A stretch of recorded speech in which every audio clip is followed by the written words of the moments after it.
We gotta talk about some things. All right, we're Gotta talk recording. about a lot of things.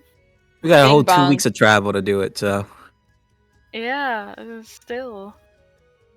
Cock and ball torture. Thank you. What even happened last session? I'm about to tell you. It's our okay, spa day. Yeah, last session was in fact your spa day. After pulling Marcus back from the brink, for all things considered, Yeah. you all sort of had a moment, decided to take the day for yourselves to relax, to catch up, and just be people. Marcus had a brief aside with Selma on the way to a spa that he knew of, much to Blossom's chagrin. Yep. But I'm happy. Jealous girlfriend alert. but you all arrived at the spa where you were able to buy it out for the day and have the spa to yourself. See here. You guys had a bit of fun sharing some marks and scars that you all have collected, including Eilif's like extended scar from their eye down to their arm. Helu's black diamond embedded in her clavicle. And Blossom's winter arm, for lack of a better phrase, as well as the extent of Sedge's dragon mark.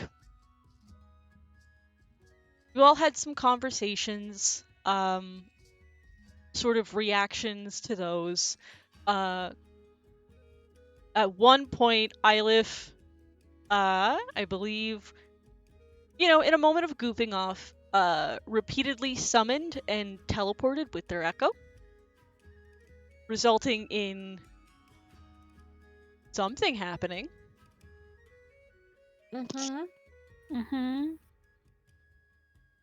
Everyone else, the mood sort of went a little somber after that. Everyone gradually left to sort of head to bed. As Blossom and Marcus were leaving, the last ones to leave, Marcus found Eilif's echo was still there.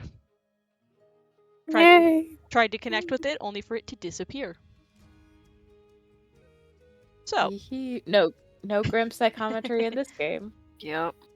So, we pick up with you all having awoken the next day. You did receive a warning from Selma that Stoneman is aware of Helu's presence, and that she doesn't have long before his men try to find her. Oh, it's we also there was the dream. Oh yeah. Oh, for the recap? right. Yeah. I forgot that happened last session. Right. There's been a lot happening. Yeah, at the very, very end of the session, Marcus decided to try and cast Dream on Helu. Only to discover that her dream... What's the phrase for it? How do I describe this? I mean, one thing you did tell me, they told me straight up, our Hijack. dreams belong to, her dreams belong to us now, or some shit like that. Right. There was something involving Helu while she dreamed, while she slept, and the twin Unseelie Knights working for Mab. That's where we pick up, with you all having awoken after that, processing all of the shit that happened. Oh. Well, just Marcus's. No one else knows yet. Oh, yeah. Oh, But there's still man. some processing in general of everything that happened. Yeah. I'm gonna have to set up office hours during this 2-week trip here. Change the music. Crazy. This was fun recap music, but I had to change it now. Oh no.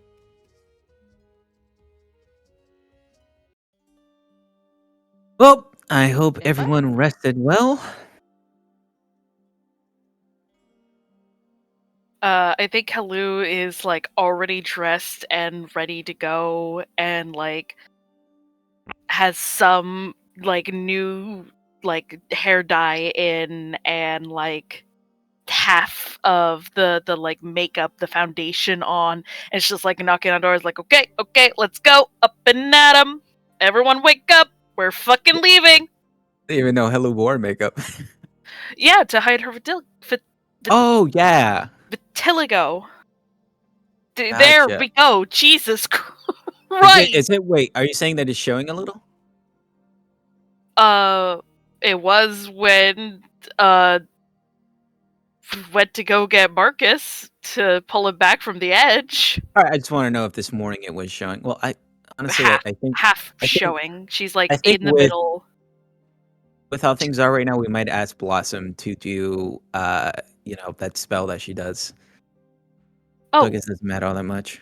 seeming? Yeah, that's actually probably better. Hopefully she doesn't, Question. turn into a plant or fireball the hot spring or Do you have something, Kate? Yeah, did Blossom and Halu share a room the holiday? Or did we all have separate rooms? Why do you ask? That's That's up to you all to decide. To decide whether or not Blossom was able to oversleep. Oh, For if shits you and share giggles. with Hello, absolutely the fuck not. Yeah, yeah. Or meditate, more like it. Yeah. Yeah, maybe she passed out. I know Ylif and Zed shared a room. Yeah, Yeah. that Yeah. was They shared a bed. So, like, Oh yes. How gay. is Ylif looking this morning? Yeah. Hello feels they look like so shit. Yeah. Hello feels Oh. so bad. Might I have feel to, like Sedge also kind of looks like shit because they were up so late. But he's shuffling like in front of Ylif. No, behind Ylif, kind of like a hand against his back, like gently maneuvering him along. all things considered, I think Marcus looks very well rested. Somehow, some way. Hello looks fine. Well rested, but maybe a little anxious. Yeah, well Oh, yeah, rested. definitely. No, wasn't Halu staying up most of the night to do halberd Did- practice? Did Marcus sort of pulled her back from that anxiety that's right. spiral?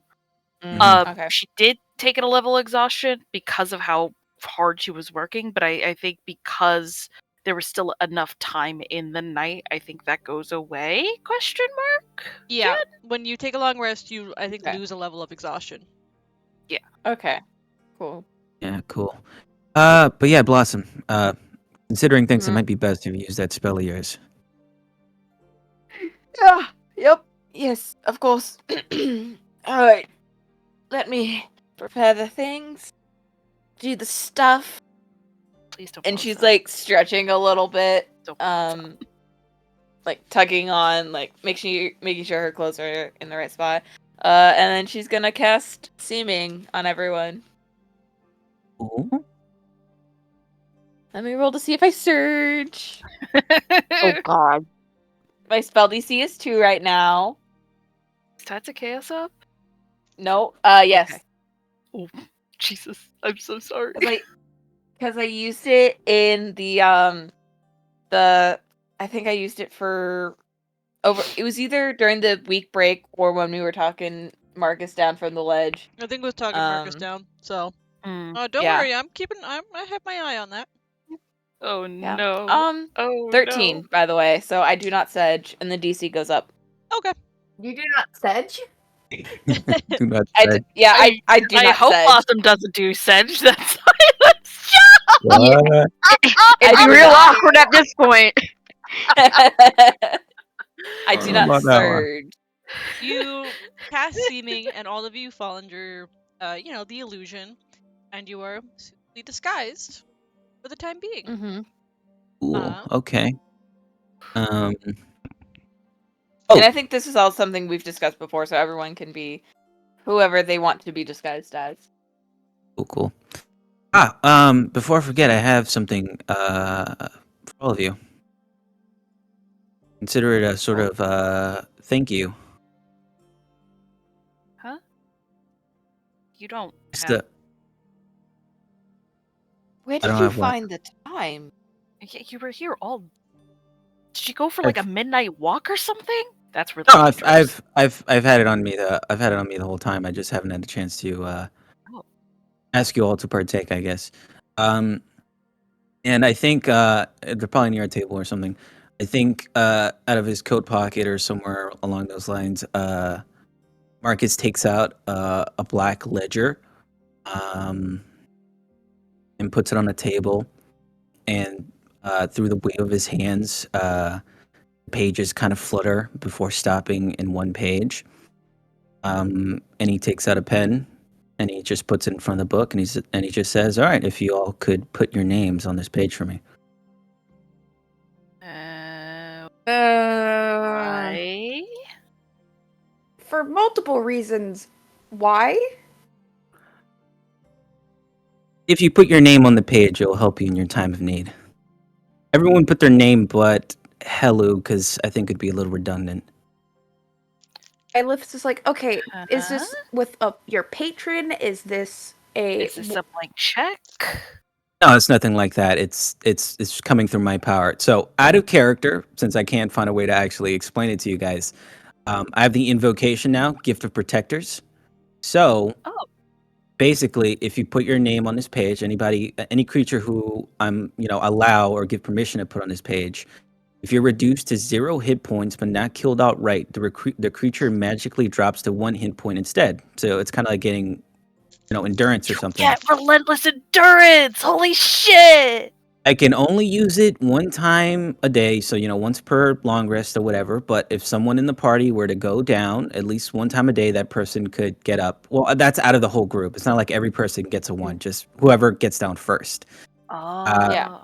So Marcus puts his name, because I can only put 4 names in here right now. So I put my name. I'm out of character. I'm not going to say Helu does it, because Helu already has that, so it'd be like double dipping. Yeah, maybe it's like sorry, you must be an actual legal adult. Or whatever. Yeah, Marcus offers that to you for anybody who wants the buff. I think after a long pause, Blossom will go to write her name on it. Ylith's just like, this isn't a deal, right? No, it's not a deal. This isn't me not trusting you. This is me being from the Feywild. No, if you get whacked down, you hear me in your head or whatever, and you'll be fine. Oh god, I don't want to hear you in my head. I'll never go down again. And signs. Would you rather be dead? Okay. And signs. Sedge writes his name. All right. Cool. Right, through a wave of his hands, he closes the book back up and with a big slam, and puts it back in his jacket. Yeah, you guys now all have that, so keep that in mind if you go down for whatever reason. Someone's just like dibs. I love, and I say that jokingly, I love how Fey Marcus is getting without getting Fey. Setting the stage. Maybe Justin should have been the avatar of Titania. Maybe I am the whole time, huh? What? Whoa. Justin's I've the been here pixie. the whole time. Yo, what if it's split up? What if Blossom has one half and Marcus has the other half? And that's why they're attracted to each... Wait. Yeah. It's like weird soulmate situation, except with yourself? Ooh. All right, we're getting into self-cess. Yeah, we're All good. right, we're moving on. No. Enough. I do need to go pick up some things, so if you guys want to go on ahead of me, and I'll meet you at the gate. All right. Someone at least should go with you. I'll go with him. I'll be just fine. No, I almost said I Justin. I would Marcus, prefer if all of you stay with Hello if something pops up and goes off. There are people looking for her right now, not so much for me. People are always Obviously, they're looking always. for you. Yes, I know, but they aren't as aware of that I'm here. Actually, well, to due to recent events, maybe I'm not so pretty much. sure they're very aware you're there. Selma didn't give me the same warning she gave you, so I'll be okay. I'm just gonna do a quick trip to the shop, gonna grab something, and I'll be right back. Promise. Pinky promise. Okay. Okay, he pinky promised, guys. I Alright. turn to Marcus and I say, if you break this pinky promise, I will kill you. No, you won't. Sorry, you can't do that. Your name's in my ledger. Bye. Fine, but you better be careful. I'm alright. I don't want to take up too much of everybody's time, so you already know the first thing I'm going for. Yeah, which I is guess second thing. yeah. The first thing easy enough to pick up. It'll cost you like maybe 7 copper. Damn cheap. Okay. Yeah, it's a book. Cool. And I guess the magic shop. I don't know how much the initial cost is going to be, so see how that goes. Depends on what spells you're looking for. Just thinking things that would be really well. There's one spell that I think would come real clutch with our current quest, and that is commune with nature. What? What was the spell? Commune with nature. Ah, okay. I think I just make the cut. So Let's see here. since we're hunting down a hag and we're going to be in somewhat forested areas, You are 9th level. Let me look at the thing again. What it says. I get think rounds you- up by 1. You might be just under it because it usually rounds down unless stated otherwise. So I'm just gonna double check. No problem. Where did it go? Let me find it as well because I was looking at that too before I made the selection.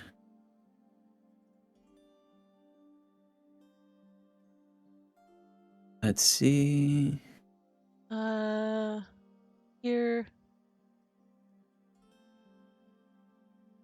It is rounded up. Yes, round it up. The spell's level is equal to or less than half your warlock level rounded up. Yeah, okay. All right, make the cut. Perfect. That is a rare instance in which it is actually rounded up. Doing me a solid. So I think that's the first one I want to do, depending on the price. Might Okay. get a second one. Yeah, it is a rare item. See here. Prices. This shit. Let's see. Costs. Yeah, feel free to pull from the party fund. Just let me know. Let's see how much this is first. Mm. The reason I want to get the spell is because listed on there is I'm familiar. okay, perfect. So I know tag exactly. is a fae, so it'll help us out. All right, perfect. Yeah, because I actually used the spell in a previous campaign, and it was sick as fuck with what happened. But can't talk about it now. We're in session. Oh, That's gonna be in the Feywild. There was a lot of trees and shit. So I like this. This is a nice formula. Holy shit. Okay. Yeah, it'll cost you about 1,300 gold. We have so much.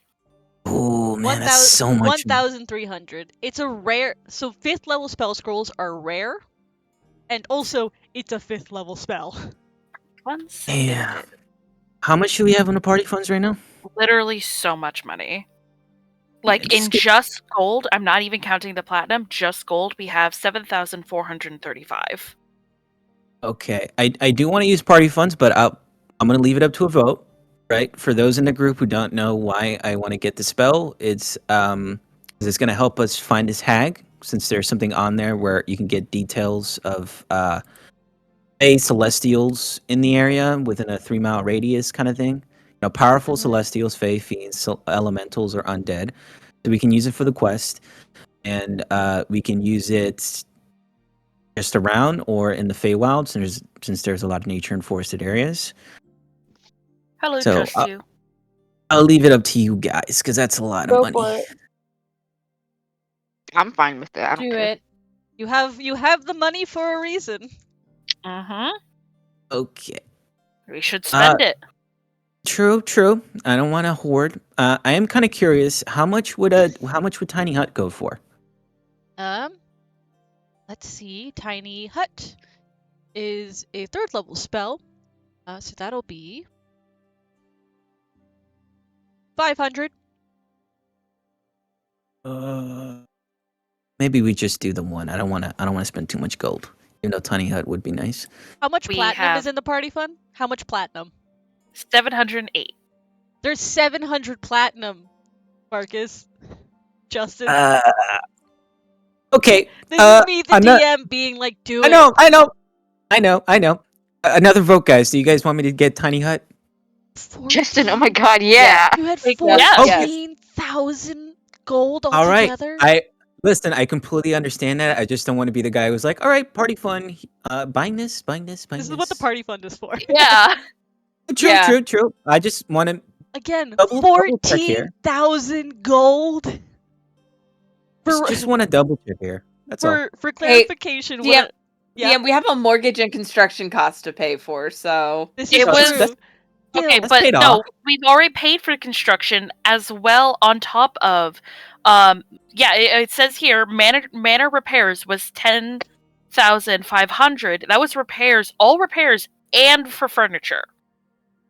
because The part of manor it, is set. because part of it was Okay. like, damn, you guys killed the dragon? Yeah, we'll give you a huge Oh, yeah. discount because you guys are bugging. that's right. Yeah, Yeah. because Marcus like sweet talked his like ass up to the mayor. Oh yeah. I said I told them that we want our reward to be the manor. That's what I did. I think. Yeah, I think that was Um, a large part of it. Okay. All right. So I guess I'm gonna do those too. I'm just wondering, are there any other ritual spells that you guys think would be good picking up? Like there's identify, anything like Potion that. of throw hands. Let's see. No, identify is always good, just in case we find something that's dubiously cursed. Don't want another Detect hat magic. situation. Detect magic. All right. We already have some. I think we already have ways to do that. I think I yeah, have that's detect all. magic. Yeah, Yes, we're good. but- So- you know, in case Sedge wants to save spell slots. I think I already have that as a ritual, maybe, because I was able to pick some. Oh no, I don't. All right. Hold on, let me look at Addie really quick. let me look at my wizard because she has a lot of utility spells. Okay. Addie. While you're doing that, DM, can I know how much identify in ceremony would be? We get married. Who you gonna marry? Identifies first. Ceremony. Also first. They would both be 100. So it'd be 200 for both.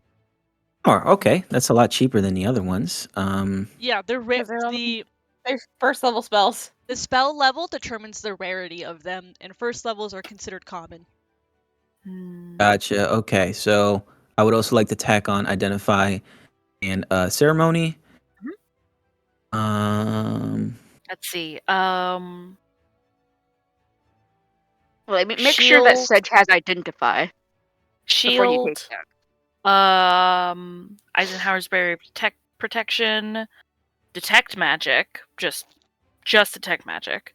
Counterspell.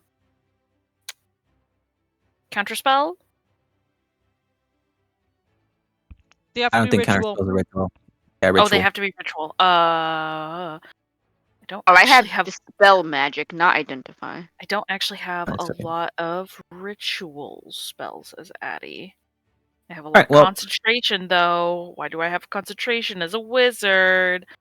Mariner. Where are my glasses? I just realized I'm not wearing them. Hold My on. glasses. Where are my glasses? Exactly. Okay, all right. So, if something comes up, we'll add it to the list. But I think I know what would be good for now. Then, so DM, it's gonna be commune with nature, tiny hut, All right. and since these are only 100 a pop, ceremony, comprehend languages, and identify. Oh, comprehend languages. Okay. So that, written languages. So that is a total of 2,100. okay. Bones, could you please take that out of the party funds? Yep, already did it. Party And, funds is up to date. We also have 4 revivified diamonds, thanks to Ylif and Sedge, All right, cool. No which problem. were So yeah, also potentially taken out of party funds. I don't remember I though. get that. And I have Revivify prepared. Marcus is Marcus, but so can I argue for a role for haggling? We don't need a role play, just a role. Yeah, sure. Since I'm getting so many scrolls, I'll probably He- haggle down to 2,000, maybe. He is Go ahead and make a- also go ahead and make a persuasion disguised. check. Sorry, what were you saying, Bones? Sorry, he is also disguised. It's more about the charisma.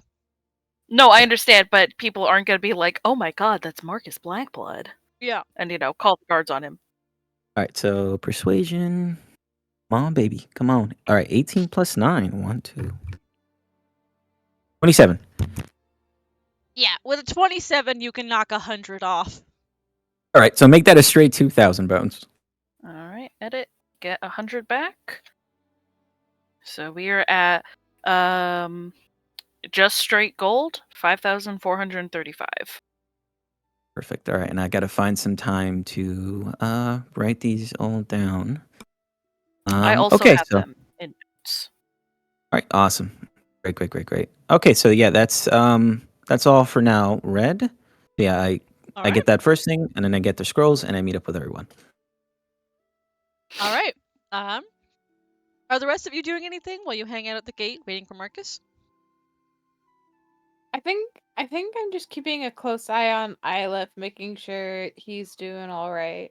My life is a bit spacey. They're better, but they're still like Some fresh air and some walking have done you good. Mhm. yeah, but they're still Oh, it's yeah. association land. Oh, of course. Right. And eventually Marcus reappears at the gate. Might take you a hot minute to realize it's him, as he is under seeming. Oh, he has the same walk, and that's how you know. Yeah. It's like He walks like, people. He accidentally like flacks people with his tail, or like people run into his tail, not seeing, like not realizing. Oh, yeah. It's That just is like, so huh? good. What? It's like what the fuck? Turning to look, and there's just nothing there. Just like, Mhm. huh? Guess it was my imagination. Must be the Hello, wind. fellow random intrepid adventurers. Hello, Uh, Marcus. You ready to go? What the? Awesome. Careful. Okay, let's go. Let's Be careful. leave. Marcus is a very exotic name. There's only one man in this whole city with that name. Well, I Blossom don't. rolls her eyes and heads to the gate. All right. Okay. I think Marcus turning around puts an arm around Helu or an arm around Sedge, takes a deep breath, and he's like, "All right, guys, say goodbye." Looking at Fun. Neverwinter. Flip off Neverwinter. This is like the end of a fucking teen movie. Yeah, it holds Coming up of the age boombox movie. above my head, like. Don't And to you? think only Forget one about warehouse me. burned down. I think we did pretty good, guys. You're the worst. When you walk Yeah, on no need to by. bring that up. Let's get going. We got a long walk. Yeah. Hold on, wait. Do we have our mounts? Yes. Yeah, Okay. I think we would have been gathering the mounts while Marcus is Okay. shopping. Yeah. And Sedge, of course, can just summon his. Mm-hmm. You're pretty much at the start of winter, so there is a light snowfall. You guys are bundled up in your warmer clothes, especially because you know you'll be traveling north, where it'll just get colder. But you push on into the Sword Coast. Let me go ahead and switch that. It's been a while since you guys have done some just traveling without Hell yeah. without any like real pressure on you guys. There's some, but it's not, triumphant music. Okay, more triumphant than I had imagined it would be. It's fine. Yeah, it's like I imagine it feels kind of nice to just the knowledge that you guys are just gonna be able to travel without a dragon bearing down, without bounty hunters coming after you, as far as you're aware. Mm-hmm. Where the only thing really on your mind at the moment is gotta find Nick Bottom. You know, minus everything that happened yesterday. Yeah, Who's God, keeping Where's track? Bottom?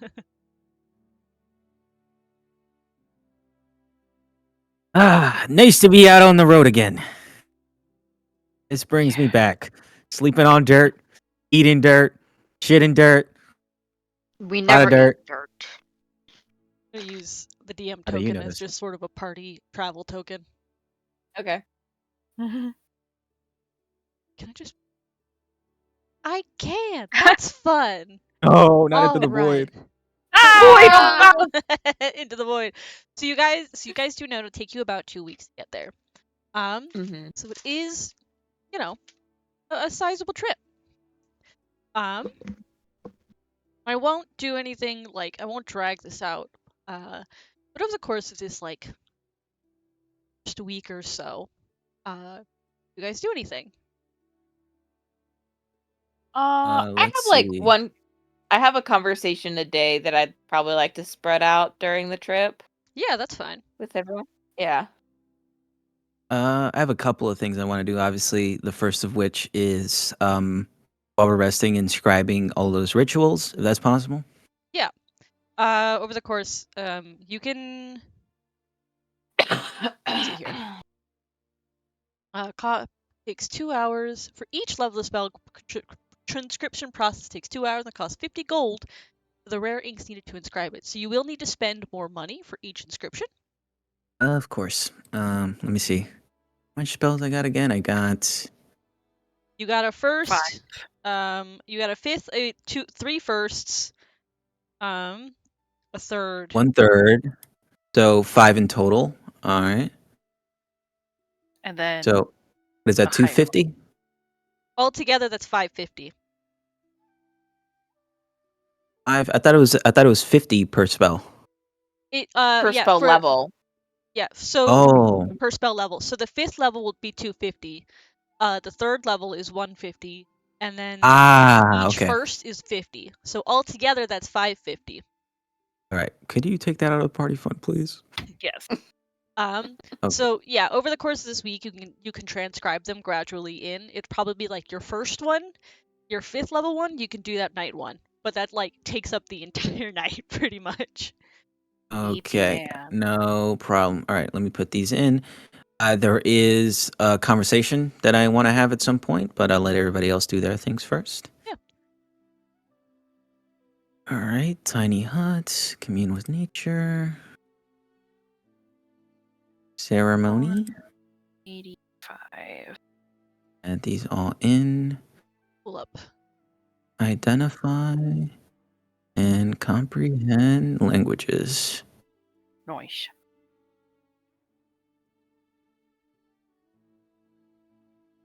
Where did that page go? I had a website pulled up for this on road encounters.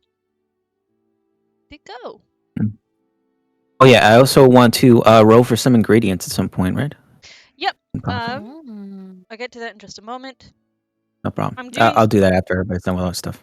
Yeah, I'm sort of doing this as like a very general stuff first, just because I don't want to like No, of drag course, this yeah. out by doing the minute stuff step by step.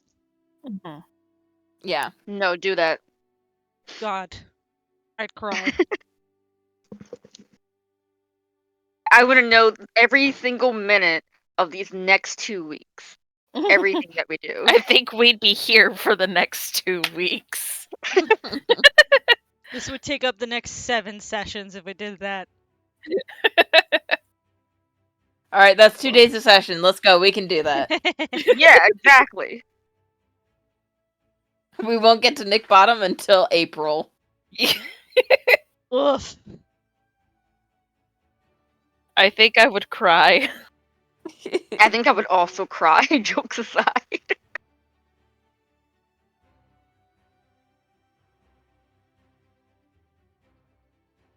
So let's do for the first week or so travel. Um,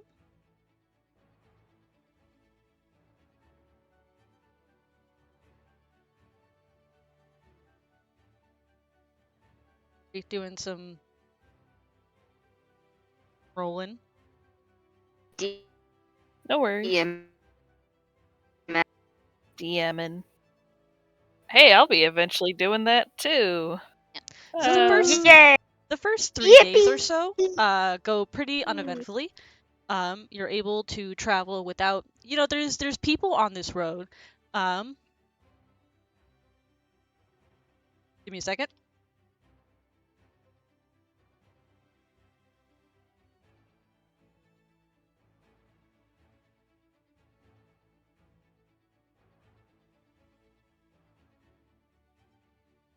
Okay.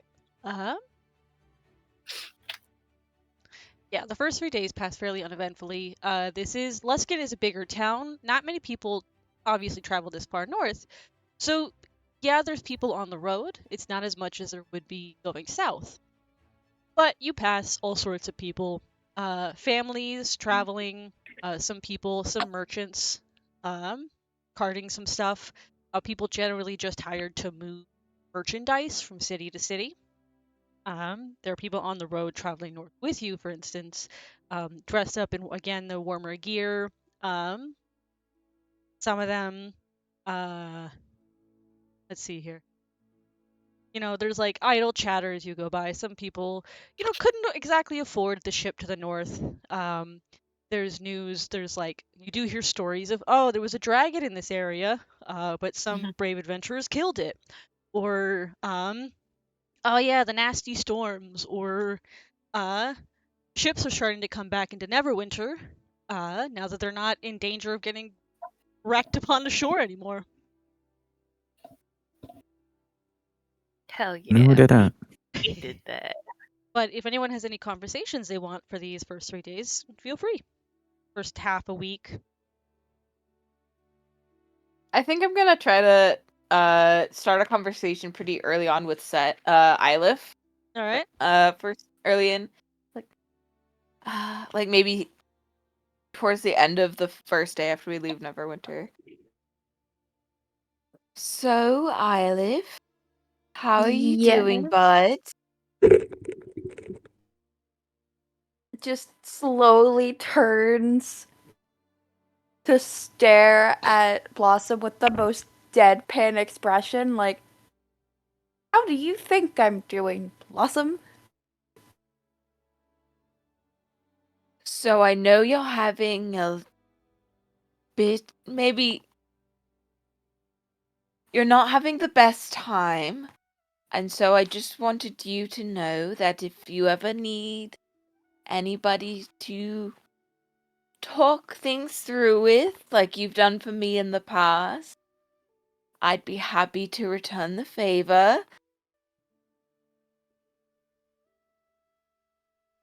Thank you. I will keep that in mind. Ylif is very hard trying not to say what they're thinking of right now. The words that want to come out of their mouth. Okay, out of character though, what are the words? I gotta know. I want You another have word. the emotional range of a goddamn wooden spoon. Why do you think you can handle an emotional conversation that's not about yourself? You can barely Yeah. handle your own Yeah. emotions. Yeah. It's so true, though.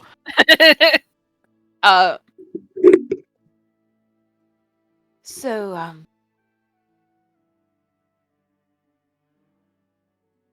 I know it's been a weird, emotion-filled couple of days for everyone.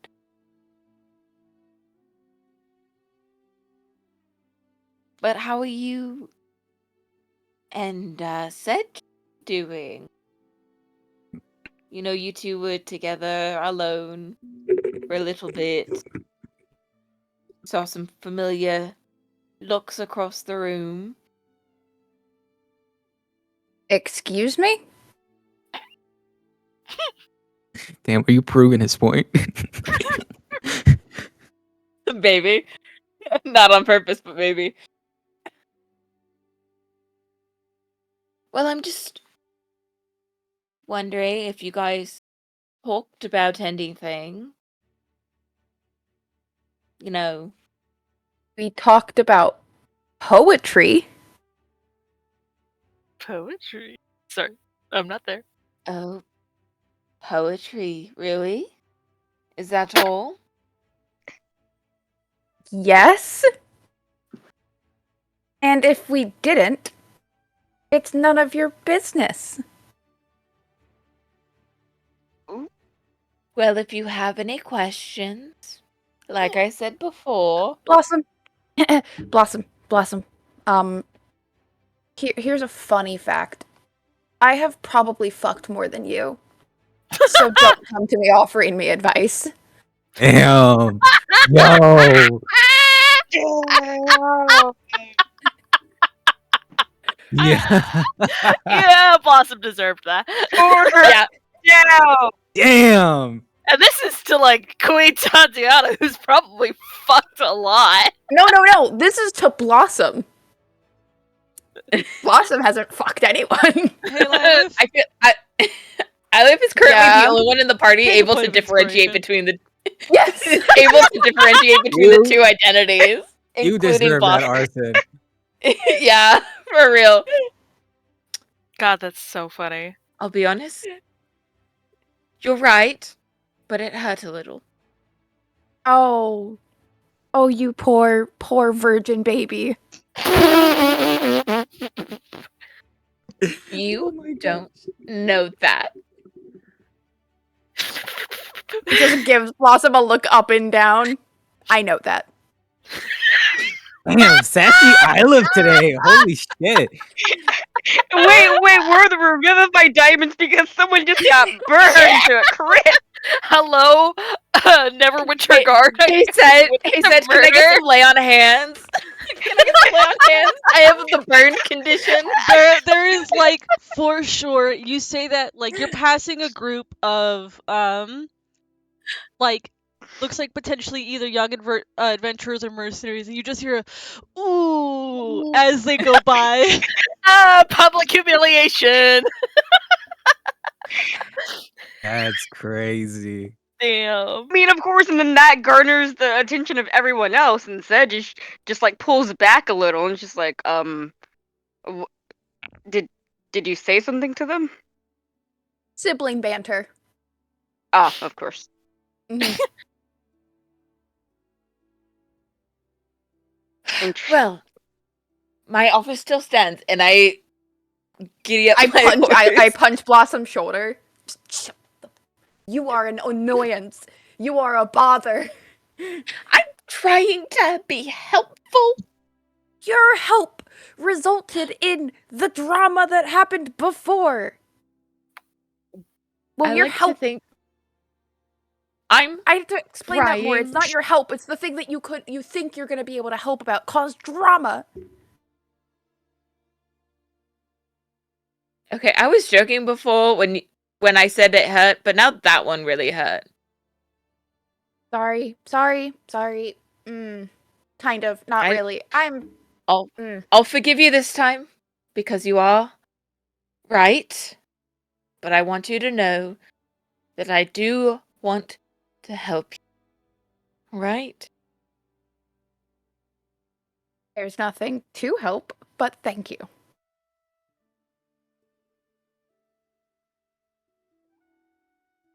You didn't look all right last night. Oh, I thought you were talking about the other thing. Oh, I well, don't. The fact that there are two. Never mind. The serious thing. The actual existing thing that's an issue. I don't remember a lot of last night. And I don't really know how to feel about it all. So, I'm going to just not think about it right now. We both know that's not the best way to handle something like Oh, this. absolutely. But there's kind of the more pressing issue of, like, whatever's up with the diamond in Halu's chest. So, my stuff's, like, probably just PTSD.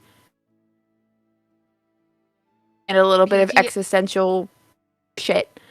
Halu's is, like, a current problem.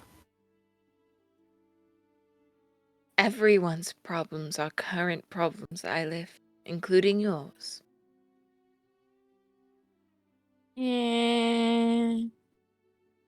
Don't give me that dismissive tone. Eilif? Hey, Sedge! Blossom, Yeah? Blossom, do you have any history about Neverwinter that you could tell Blossom? Blossom was just asking me some questions about the city, and I know nothing about this city, and I thought you would probably know the most history. Oh, of course.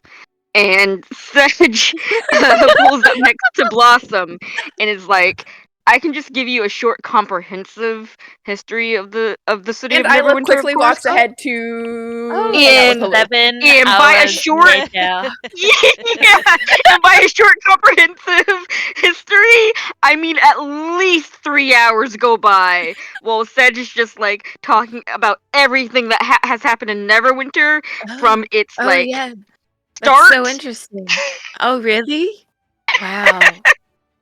Amazing. Wow, that's crazy. Her eyes like glazed over 3 minutes into the conversation, and she Starts only meditating. she used She goes into her a trance.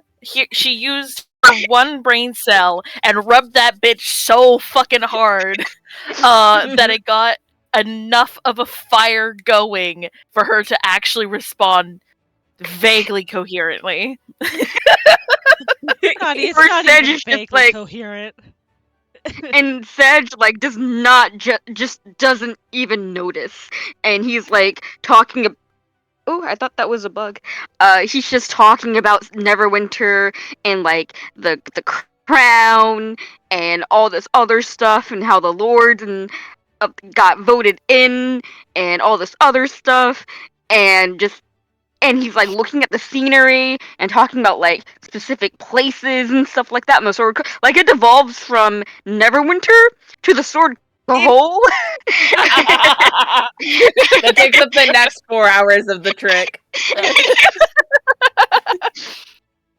And then He's still fucking Incredible. talking when we sit down for camp. It's just like, Sedge, buddy, you've Uh-huh. been talking for hours.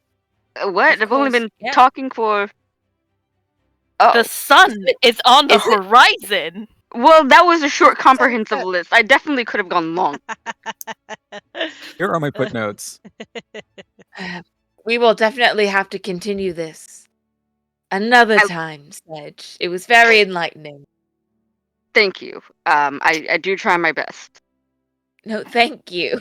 If you have any other questions, I'd be more than happy to elaborate on literally any topic. Oh, of course. And I, with the no memory, I have a multitude of questions I can think of. But for tomorrow, of course. Yes, of course. Yeah. I'm going to go help set up the tent. Yeah. Revenge successfully gotten. I think Eilif can just. Yep. Although how long until Eilif is like, maybe I made a mistake. Oh no, Eilif immediately left to go hang out with Halu. Eilif weaponized Sedge's nerdum and then immediately kind of slipped away to go quote unquote check on Halu. AKA go hang out with Halu. Amazing. It's about that. Halu feels real bad about what happened. That's why Eilif's gonna go hang out with Halu to normalize them being around each other again. Yeah, I think Halu would see Eilif like saddle up, gives a look between Ylif, probably turns around to look at Sedge chattering away, and Blossom looking like she's about to, jump off her mount and then fling herself into the ocean, more or less. And it's Yeah, just probably. like, and it's just like, do I? You know what? Nah, I don't think I need to know. She probably did something to deserve that. Are you okay? Ylif, you seem a little not here. That's what we call, darling hello, disassociation. I'm okay enough. Please, I just escaped Blossom trying to offer me romance advice. Ugh. Yeah, I know, right? Blossom offering me romance advice. But I'm doing okay. And I'm not mad at you, and it's not your fault. Because clearly this has happened before. So. If you're sure, I'm Sure. still sorry I pushed. I accept your apology.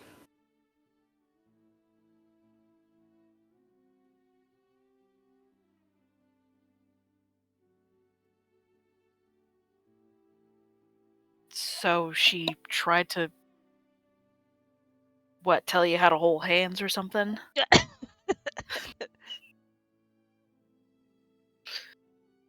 No. She was trying to imply something, and then trying to offer me advice on how to, like, confess or something. Or, I don't even fucking know what she was offering. I swear, I need to take that, like, guidebook she has away from her. But yeah. Yeah, she was trying to give me advice on how to hold hands when I have held hands many more times than she has. So. She definitely So deserves just whatever you happening. remember our lessons about how relationships and stuff are not just physical intimacy, right? Yes, I've been thinking on that. Okay. Where have you gotten? World is a lot more complicated. Good But start. General conclusion. Everything is usually always a lot more complicated. Good start, yes. I don't know how to feel about being in a relationship. You are a child. You don't have to know how to feel about it. I'm a decade older than you, and I don't know how to feel about it. Oh, so it just like never goes away? It's less never and more you find ways that help yourself figure out emotions and what you want out of a relationship and the type of people that make you comfortable. And sometimes people don't want a relationship, and that's fine, or they want a relationship but not what everyone thinks quote unquote should be in a relationship. Like there are different types. Like you can find someone that you love spending time with, that you love having a physical, like, just not even like a kissing or anything, just like you like being in contact with them, but it's not a romantic thing or a sexual thing. It's just a close relationship that you have. It Hugging and cuddles. yeah. And then there are some where you want to do more of the adult things with, but that's a individual relationship. Yes, have sex. But that's something you work out with the person, and that's not a key defining trait of a relationship. If it is, that's fine. Like that's what your relationship is, but it doesn't have to be built on that. And as you get older, you figure out the type of people that make you happy. And maybe you'll find someone like that. Maybe you won't. And you'll just be happy with friends and like pets or something. And that's perfectly okay. Do you mind if I ask what kind of person makes you happy?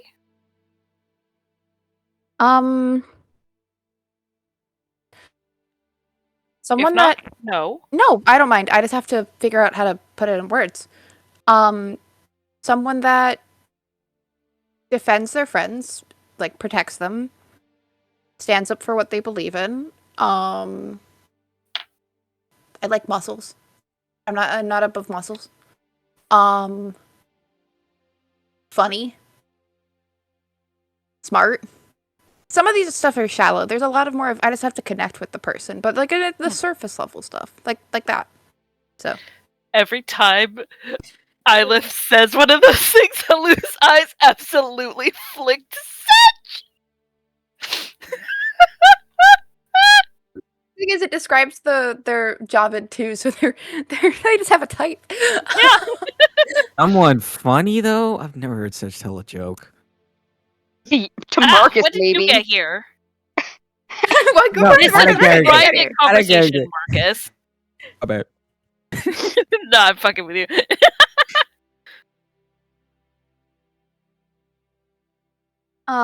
Someone that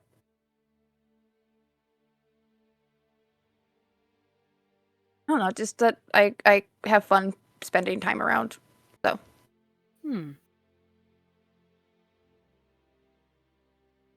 Hello thinks for a moment and then pulls out her journal and like quickly, you guess, just like you guess she like writes down some of her thoughts before closing it and putting it away. More to think about. I have like a whole list in this stupid fucking thing. I'll get to it.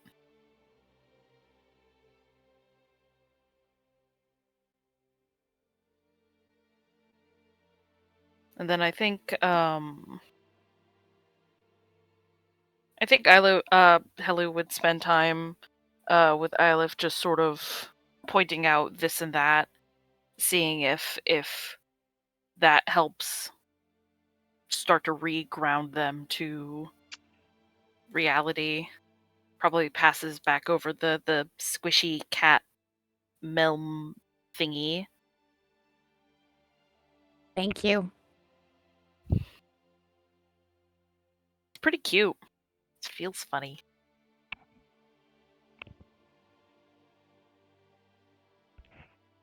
Yeah, you guys have good chats. Sedge gets to go on a monologue for several hours. Blossom is subjected to the monologue. It'd be like that sometimes. Every once in a while, she does check back in to see where Sedge is in the history of the world. I imagine there's like some interesting bits that filter in. Yeah. But true. Blossom is in an unskippable cutscene. Yep. Totally. And that unskippable cutscene just so happens Where to be is- about is this- 4 hours long. Is this? It's a Metal Gear Solid cutscene. Nice. Is this while Marcus is getting the spell stuff? No, this is, I imagine, on the road to What the fuck is Marcus doing? Marcus. I was waiting Actually, for everybody to good finish some question. stuff. I do actually really quickly. You're making ingredients. It sounds like everyone's traveling at a normal pace. So I need you to make me a nature check. Sure. You're proficient with the herbalism kit. You get advantage. And picking up some things. I also want to have a conversation with Eilif after this, since it seems to be Help Eilif Day, and I love it. Why Yes. is Eilif Day? Leave Eilif alone. Popular. Never mind the Oh. strange vision that Marcus saw when dreaming, casting Yeah. shame on He's Ellen. still, I'm he's gonna- still ruminating I'm gonna on pop. I'm gonna process. pop my. I'm gonna Yeah. pop my eye He's for this as well. All right. Let's He hope needs for the another day to best. process that one. So, with my eye popped, it's a 13 plus 4, 17. That sounds painful. Oh damn. The DC is unfortunately 18, as per the book. Okay. Um, No problem. so this is like you're kind of getting back into the swing of it. So, you've got also everything that happened yesterday to think about. You've got Sedge. You've got the background white noise of Sedge. And it's cold, and so there aren't a whole lot of plants available. So you aren't able to really get anything this first few days. Just as a little side note thing, would Marcus be able to, at the very least, push for Blossom? Be able to what? Pick some flowers for Blossom on the way there. Yeah. I think you're right. It's right at the end of fall, so you can get some of the later blooming flowers. You're right about at the time where you wouldn't be able to, but you're able to grab some. I think he just gives it to Blossom at some point or another. If he doesn't have any luck with ingredients, he at the very least does that.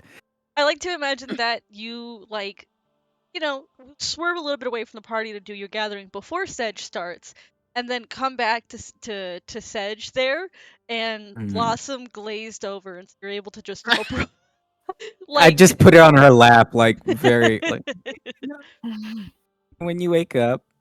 Yeah, I don't think she notices for like. I think it takes like at least half an hour for her to notice that there's something new in her lap.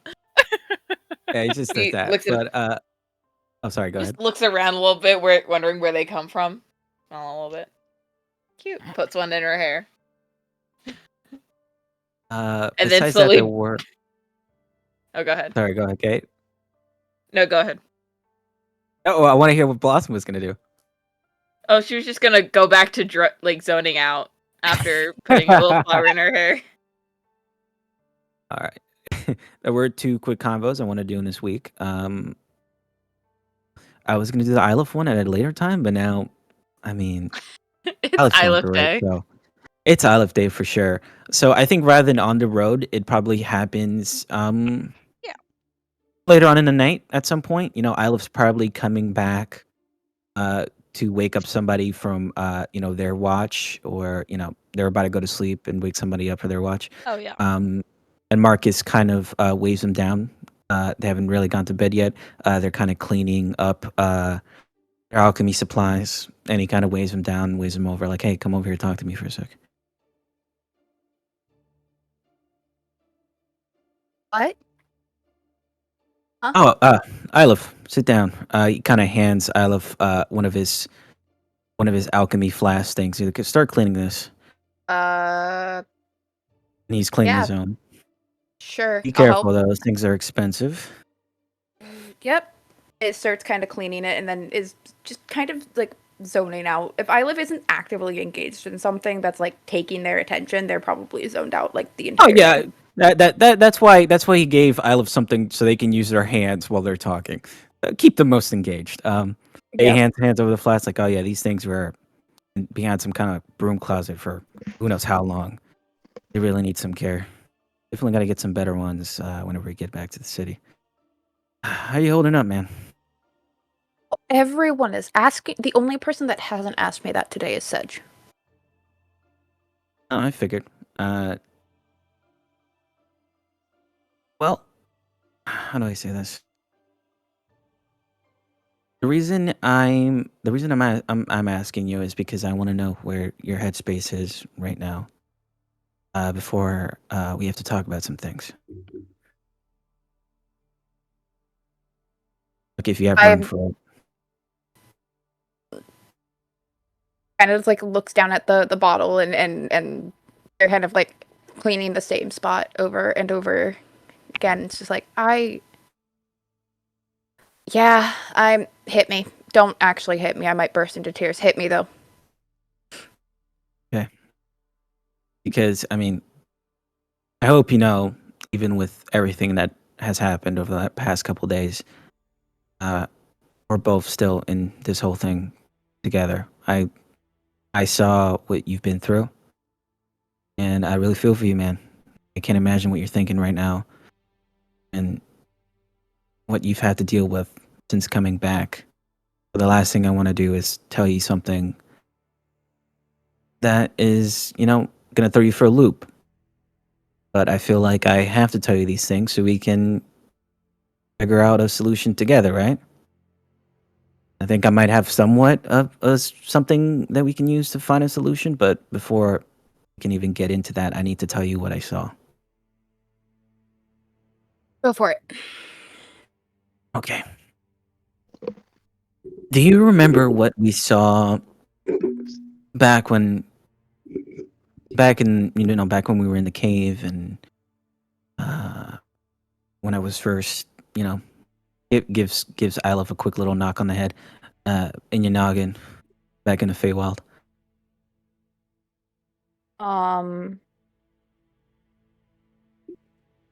And like they take like a serious like moment to like try and think about it. It's like, no, I don't. Why don't I?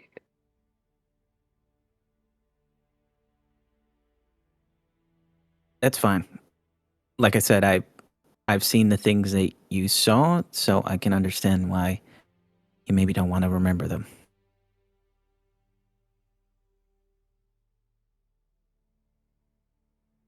I can give you a quick. Yeah, please. I didn't even realize I didn't remember. Okay. So now, correct me if I'm wrong, DM. Right, because it's been a while. Is there any way you can give me some quick details of what we saw again? I know it was like being in the shard, and then there was a whole thing about Ilif being in a prism or a cell of some kind, looking scared as hell.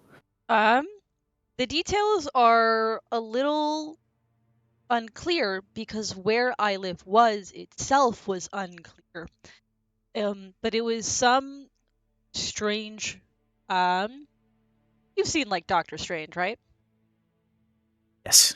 Yeah, it's like that weird kaleidoscopic dimension at Okay. one point that he wanders into. But at one point there were flashes of some entity that was one of the biggest things you've ever seen. And all of this is like through the memory you have is like through Ilif's eyes is Ilif question mark in this like prison made of mirror shards or like trapped in a prism itself. Again, it was unclear and everything was sort of shifting and sort of refracting back onto itself. That the vision itself doesn't make a lot of sense, but that was sort of what you remember. Okay. The reason I wanted to know that was because if I remember correctly, I tried to make a connection before when that whole thing and the spa happened, because when their echo appeared, it looked pretty similar to the Ilif I saw in that prism cell thing, right? Yeah.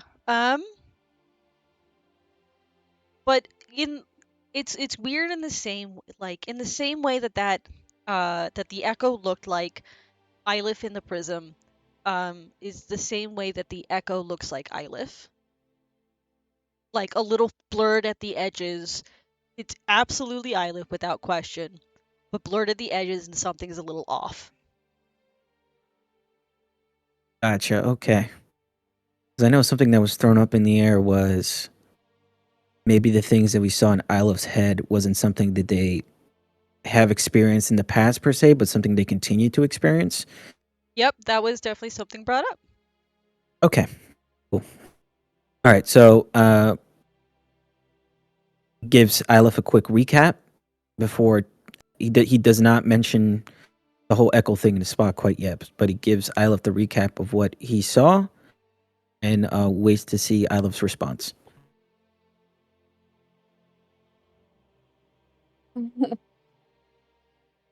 Huh. So there might be a me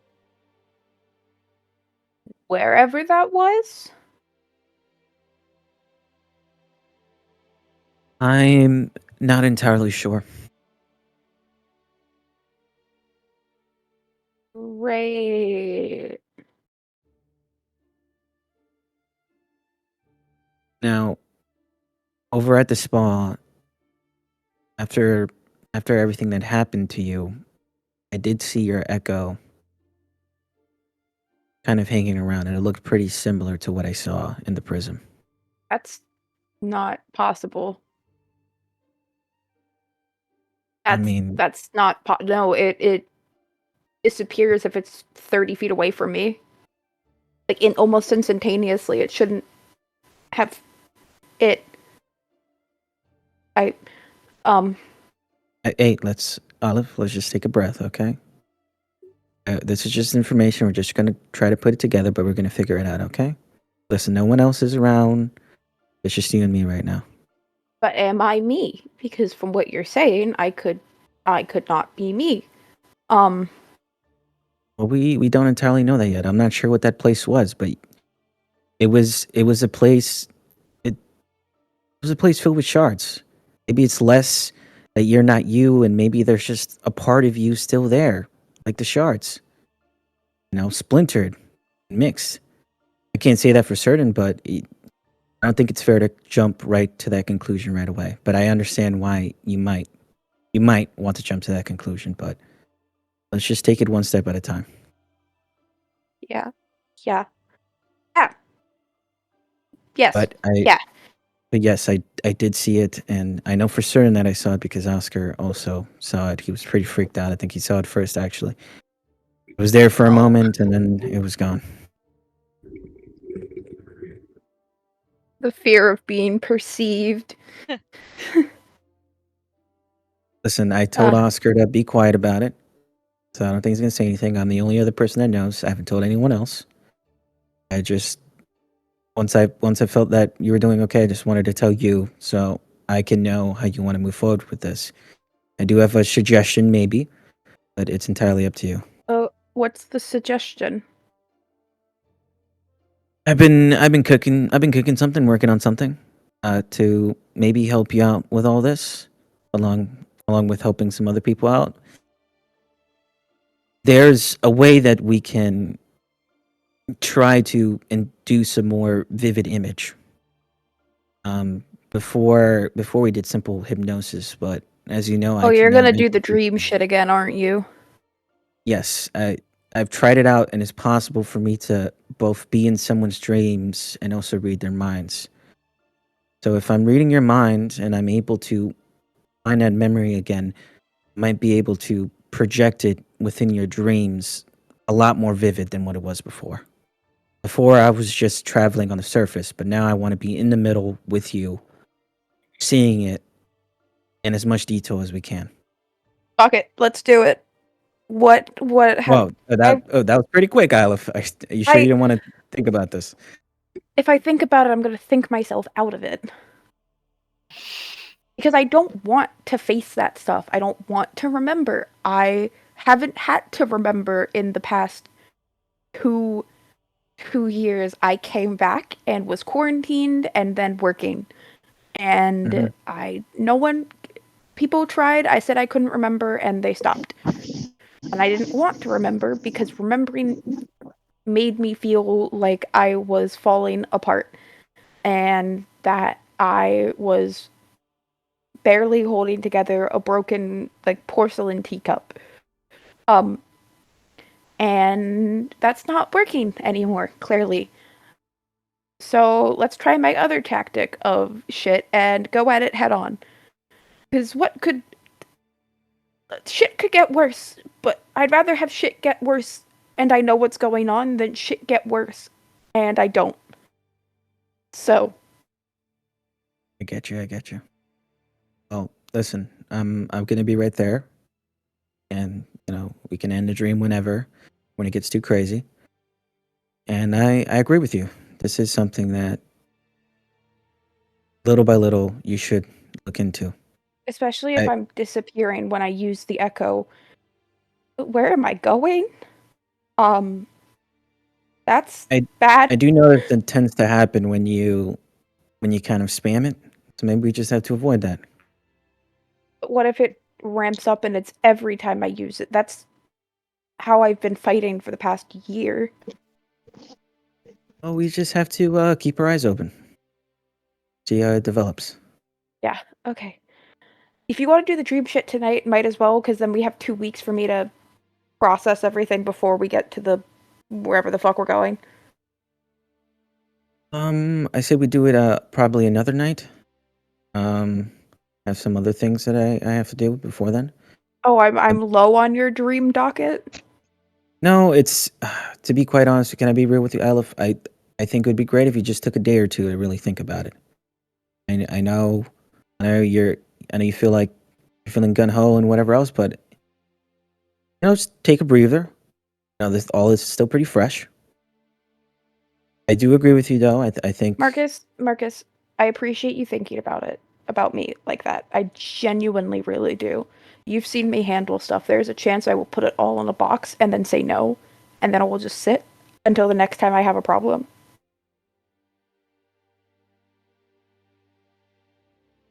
No, very true. I am not great at dealing with my issues. I've never been great at dealing with my issues.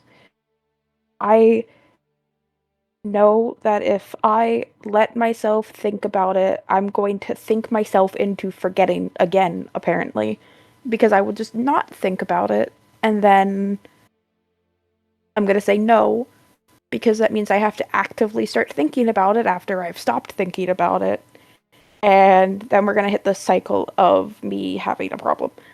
And I'd really rather just get it over with.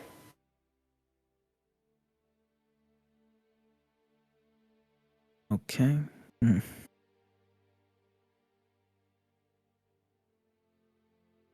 All right, Aleph. I told you that I want to help you as much as I can. And if you want to do this tonight, and you're certain, I am. then I will be your shepherd. I will listen to you. Thank you.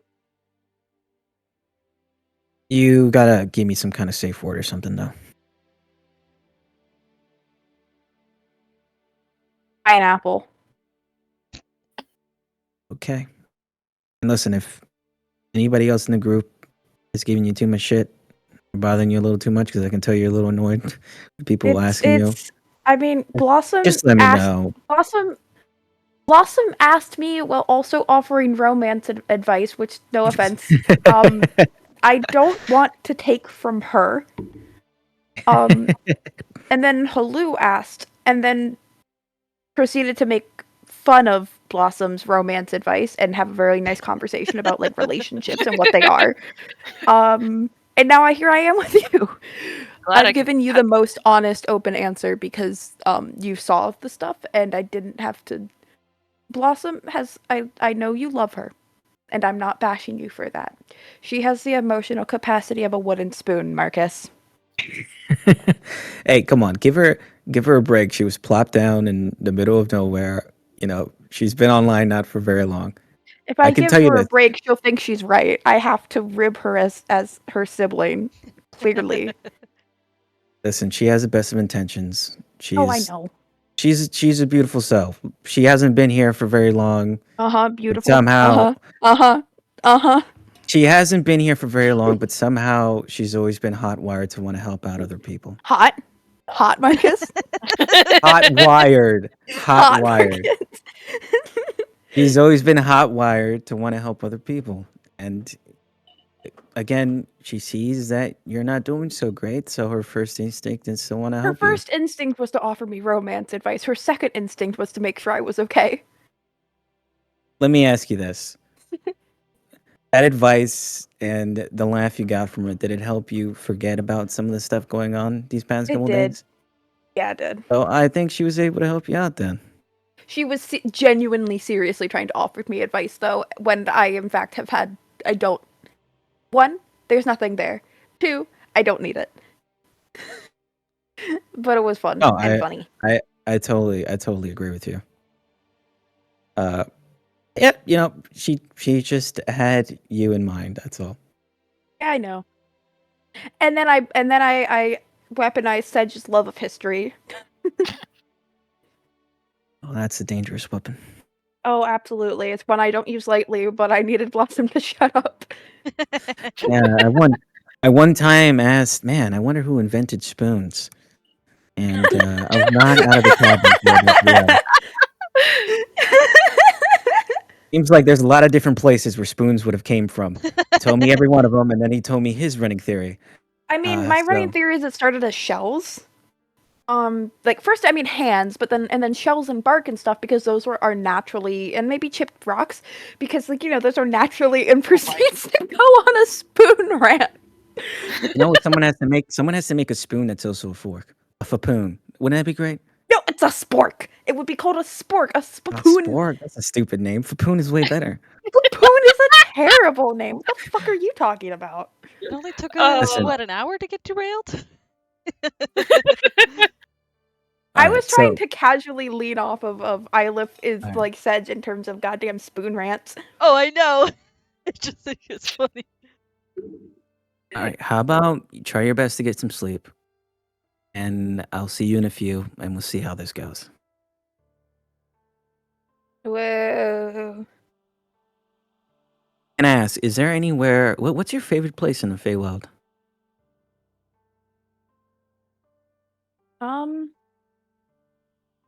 Could be anywhere. A room, a store, a house, anywhere. It's a tie between my mom's like smithing area, like the blacksmith area she works in. Or there's this little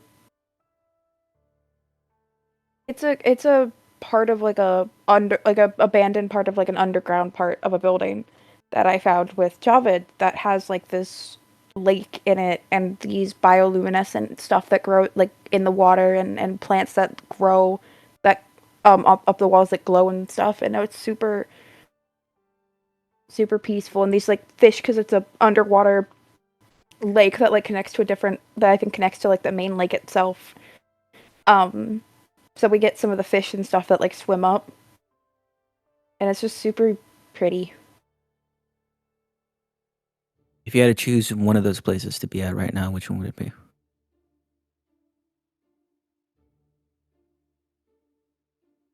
Probably I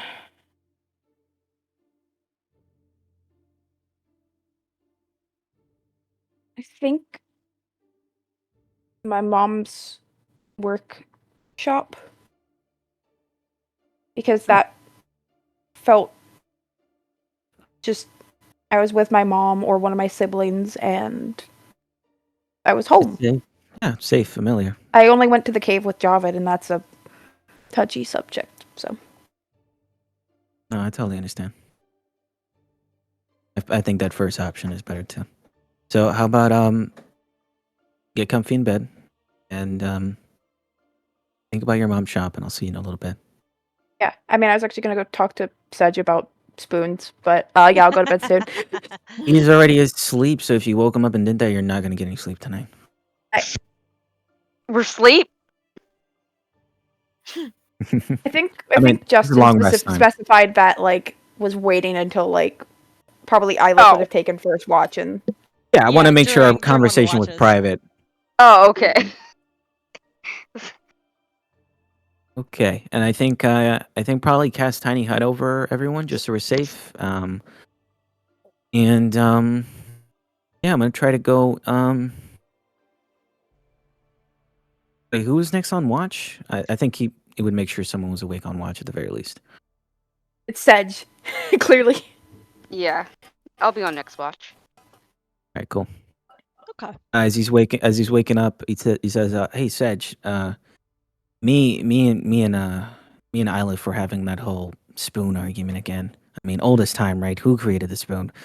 So I don't get me started on that. I know you're the You expert. said I'm just You said something the first time, and I've been thinking on it, and I have at least another 2 hours. We're not gonna get into it. I'm just I live saying. kind of half asleep. It's like I think spoons started out as shells. I'm just saying. Tomorrow morning, I wasn't able to explain the whole argument as well as you can. So tomorrow morning, try. I think Ilif would get a real kick out of you explaining your ring theories. But I'll see you in a few. I'm gonna go get some rest. I did want to speak with Ylif alone. So I guess Everyone wants to speak with Ylif alone. He Alright, but is yeah, just Mr. Popular. but you go ahead and rest, Marcus, and I'll make sure nothing disturbs us during the night. At least Marcus isn't and grilling fucking Sejon, so do you like Ylif? no, That's Kicks really his feet and weird. twirls his hair. That's Blossom's plan for tomorrow's conversation. Oh my I have- god. Oh no! listen. I have a reason. I have a reason for not asking that, and that is because even though Marcus can be a bit of a tool, I think he has a certain amount of emotional intelligence, and I think it's a bad thing to Like ask. Blossom. I think it's a bad thing to ask Ylif that when they're still trying to deal with their whole best friend stuff after finding out they're still alive, guys. Yeah. Okay, Blossom. so This is Okay. why Ylif holds no sympathy for calling Blossom someone Yeah. with the emotional capacity of a spoon. all right, so Yeah. DM, do the combo. I'm gonna do a Combo. detect thoughts. Combo. Did Marcus, did Sedge want to do his conversation first, or should I do the dream? Would that be I think another night? Ylif's asleep. Uh, Ylif is actively Ylif's trying to go to asleep. bed. Cool. Yeah, I'll save Okay. that for tomorrow. Okay, all right. Yeah. You go to sleep. Well, you don't. Well, Ylif goes to sleep. You go into your tent and prepare. Dream. Huh? Yep, so I'm doing the dream detect thoughts combo. Yep. Womp. Yeah, you cast. I think it has to be Dream first, given I think Detect Thoughts has a much shorter duration. Dream first, and yeah, you pull Ylif into a dream of their mother's forge. That's the This- word! Forge! I this couldn't fucking remember it. this open space, it's definitely warmer than like average room temperature, but given the cold conditions that you were just traveling in, this is like sort of warms you to your very bones kind of warmth. I With like to li- think that's also just Ylif's association with the memory. Yeah, which is what I was kind of going for, is that like this is one of those childhood memories that's just warm when you think about it. Yeah. And there is full Ylif there. What are you doing? As Ylif, you see Marcus appearing in this forge space, and you get to have this like comforting space. Ylif's just kind of like looking around and it's like, this got and like it's kind of like bending down and like finding like one of the chipped stones from when they like accidentally kind of like dropped like a heavy piece of metal that they were trying to help their mom carry or something. And so they're like, damn, this spell gets details. Holy shit! I can see why you chose this place. It's nice. Yeah. Warm. When we go back to Astrazealian, I mean, obviously it's not going to feel the same, but like, I didn't get to really show you much of the forge and stuff. So No, I mean, like whenever you think back to when you were younger, everything smelled a little better and looked a little brighter, right? Oh, Or was a little warmer. yeah, absolutely. Helps that the forge is actually warm. So Yeah, listen, whatever happens, just remember this place. Okay? This is just, it might just be a place to me, but this is somewhere deep inside you and it's always going to be there. So if things get too serious, I just want you to remember the sound of your mom hitting the anvil and the warmth of the forge and that little chip on the floor. Because all this here, that's you, Ylif.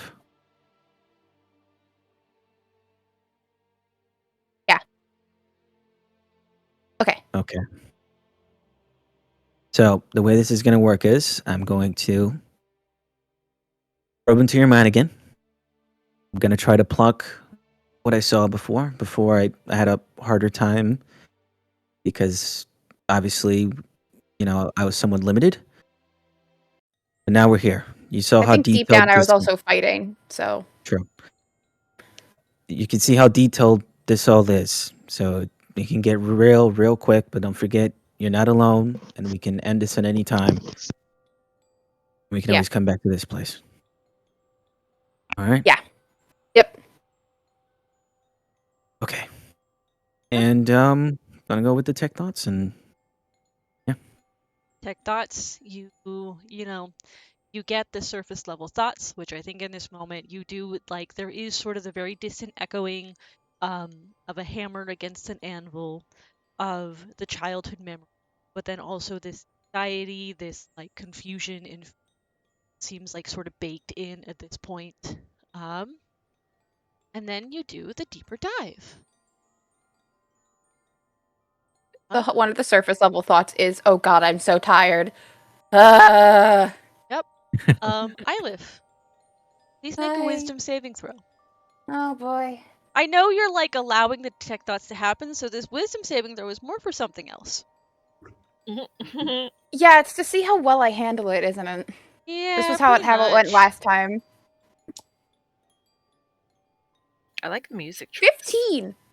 That's what is your spell save DC? I know I just said that, but Marcus, what is your spell save DC? 17. Okay. Well, either way, it goes through.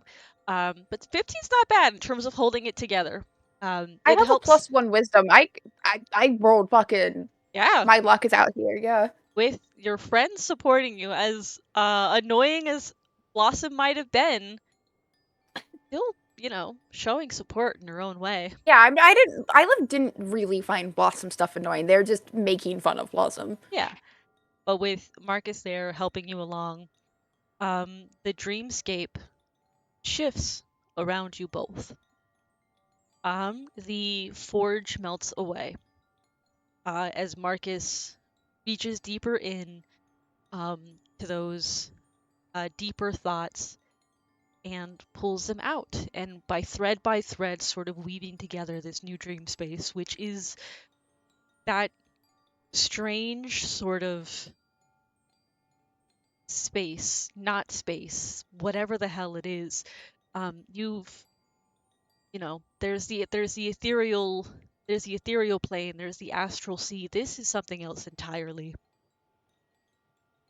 Sort of the space seems to kaleidoscope and refract and break and twist and bend around you in something that is chaotic, and yet you know instinctively there's some pattern deep down that you can't make out. What are you looking for as you do this?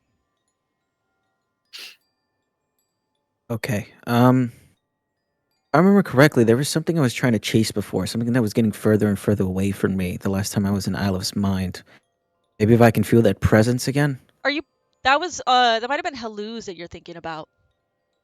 No, it was Ylif's because it was the thing that was like, "You're not ready" or something. Oh, that was the entity. That was a memory of Ylif's, which is that you reach back to that memory and you pull it back up. You know you have the vague memory of what it was. You're able to pull it to the surface again, and it is Ylif moving through this space. Again, that refraction, Ylif seeing their own face. There's like a brief flash of a face that is terrified, a face that is furious, a face that is like broken emotionally, sort of a thing. And they like expand out and then collapse in, all to this central Ylif that you pretty sure you are. Until there is movement, which isn't odd in this space, but there is when it's this big. And an entity sort of like forms itself out of this chaos, out of this like technicolor landscape. Carson, you sent me some reference photos. Let me see if I can find I can send a photo. I have it somewhere on my phone. Do you guys know Subnautica? Yes. Is it the Sea Emperor. Sea Emperor? It's Sea Emperor-esque in shape, but like its Yeah. form is twisting and bending sort of as it moves. It's occasionally it looks like it's being broken up by a mirror or something. Ooh, this is a fun one. I'm gonna send it to you first, Arson, to see what you think. Yeah. I think Yeah? that's a magic card. I wouldn't be Yeah. surprised. Yeah. Okay, then this one will work. Got titties. It's that's a Oh, what the Titties? fuck? Whoa. Yo. That is baller, bro. Gotta Whoa. it Dude. is perhaps the biggest thing you've ever seen. I'm gonna move it to stream so stream can see it too. Hello?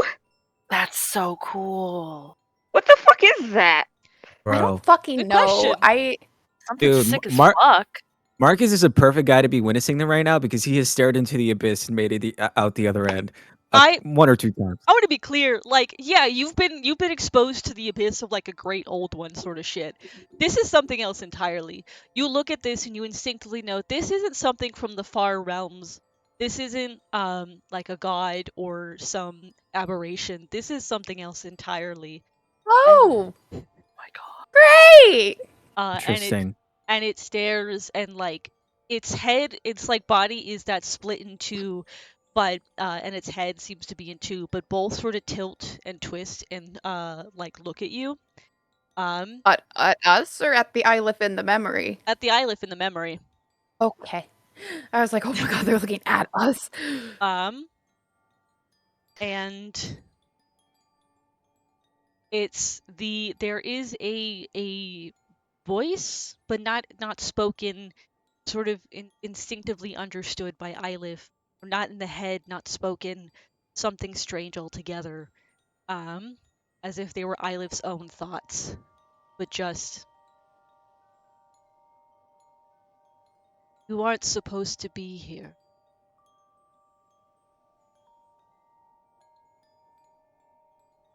And, you know, Ilith, I think in this memory, there is a feeling of like fear, confusion, pain, deep pain down to the marrow, just racking your whole body.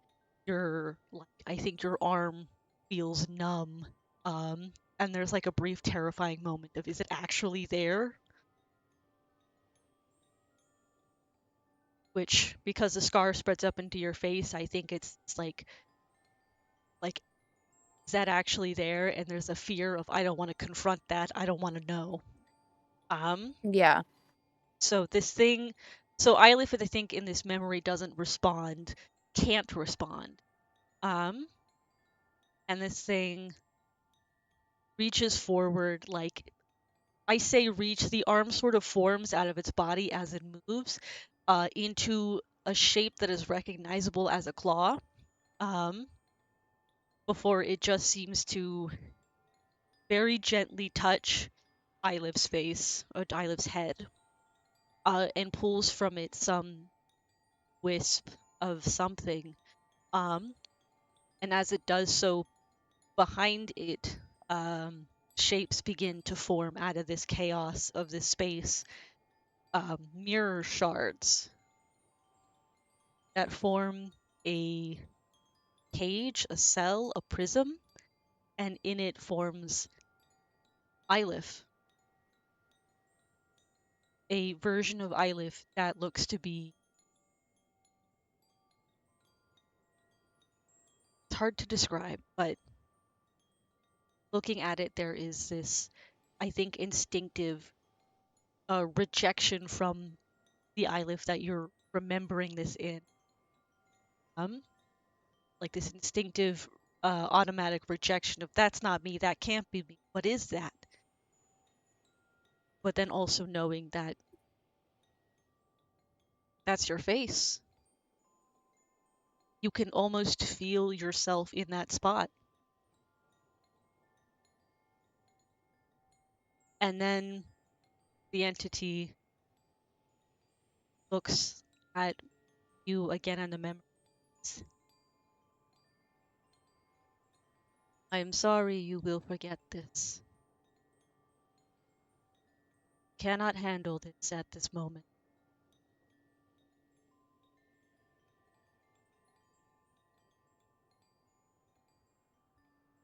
will splinter, fracture, as you find a solution.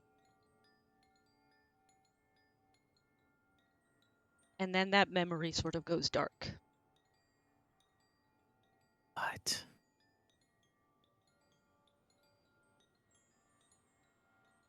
How's Olive doing? Ilif is kind of just staring, and it's just kind of like, because they don't. It's a memory that they don't have. So they're the third Ilif in this memory, and it's a little fucking trippy. Yeah. They don't look like they're panicking or anything. They're just kind of in that dumbfounded, like, this is the answer I wanted, but I don't know what to do with it. What the fuck was that thing? Where the fuck did I go? We're badass by the looks of it. Yeah, I mean... So, I feel like that thing didn't mean metaphorically splinter if they're a solution. Fuck, that's... Wait. Great. Back burner, because that's a whole can of... whatever the fuck that was that we can't handle right now. Yeah. I'd say you're not ready to know yet. I mean, that was back 2.5 years ago, probably? When I first got caught in Worldfall. Yeah. I mean, when I say that, I mean, isn't quite the same. That thing isn't quite the same things I deal with, but using wording like that, it just, I guess it means that you're on there's a trajectory that it sees in you. That makes sense. Maybe it was just being nice? It said you had to find a solution, whatever that means. I just mean, you were plopped back. You plot back into the world, not knowing what you saw. So maybe that's just the first step of something bigger. Maybe, or... I mean, if I remembered that stuff when I first came back, I wouldn't have been able to function. Remembering bits of it outside of this space, I started to not function. Maybe it was just nice, or it wants to use me for something. I don't know. I don't even know how we could ask that thing. Spoke to us. I think it was speak to speaking us. to the dream. No, I mean back when I was first in your head. When I tried to reach in and I was blocked out. Was I just hearing an echo of a past memory, or was it talking to us directly? Echoes. I want to know. Sorry. I mean, my whole thing's echoes. So, what? And like, I wonder if my echo is the part that's in the cage, or one of the people that got left. Like one person got left behind, and so the echo is that. Who knows? I think what you need to find out is, what is the solution for? What is the problem? Yes. What's the problem? Because if it Then was we can just me accepting my memories and doing that, then this should solve the problem. I mean, deep down, I'm not ready to accept it, but I know I have to. Because it's staring me in the face, and I know that I'm not okay. It's just, when you have to keep functioning, it's hard to stop. But if it's more of a literal, I am breaking apart, that's another thing. Yeah. I have a question. What are your guys' passive perceptions? Mine's a Ooh. mine's a 20. Oh no. Mine's is not as high as a 12. Okay. I think reeling from all of that. It takes a moment, Ylif, but then you feel shy. Oh my god. I think you I feel feel shy. she's being goofy. Her dream. I think you feel something watching you.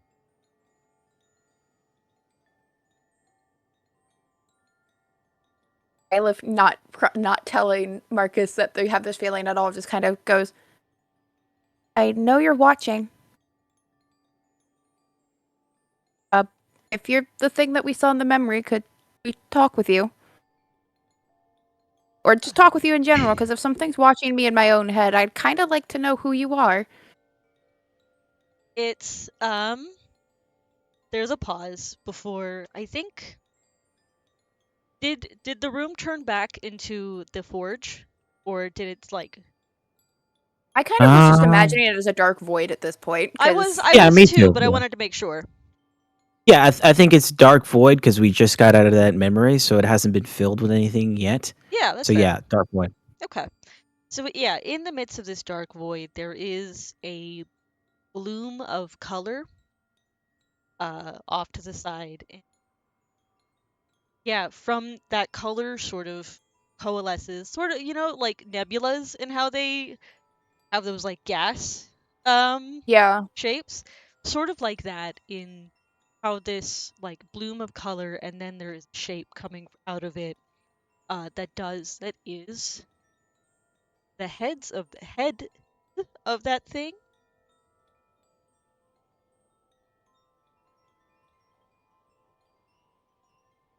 And it looks Hello. doesn't respond to the Marcus hello, is but it just does like, yeah, it does just sort of tilt its head.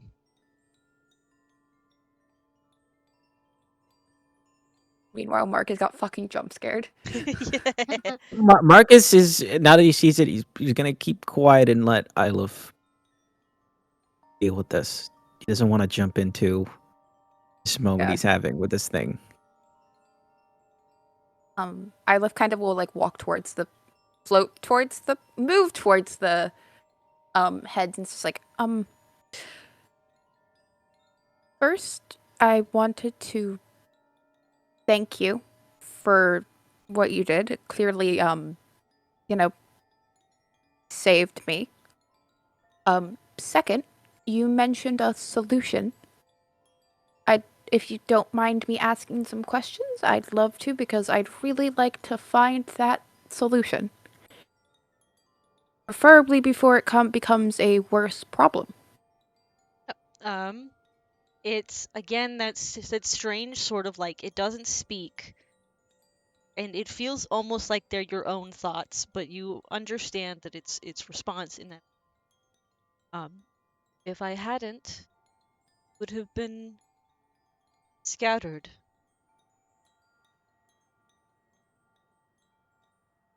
That is a Solution. terrifyingly simple statement. Sorry, continue. It is hard to express concepts in a way that you might understand.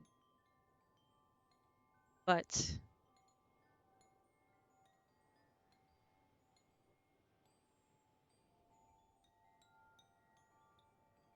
second,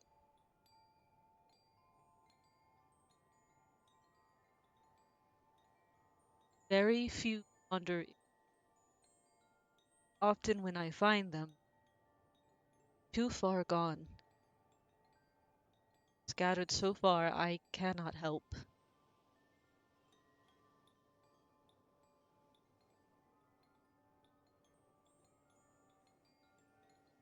What is your domain? How do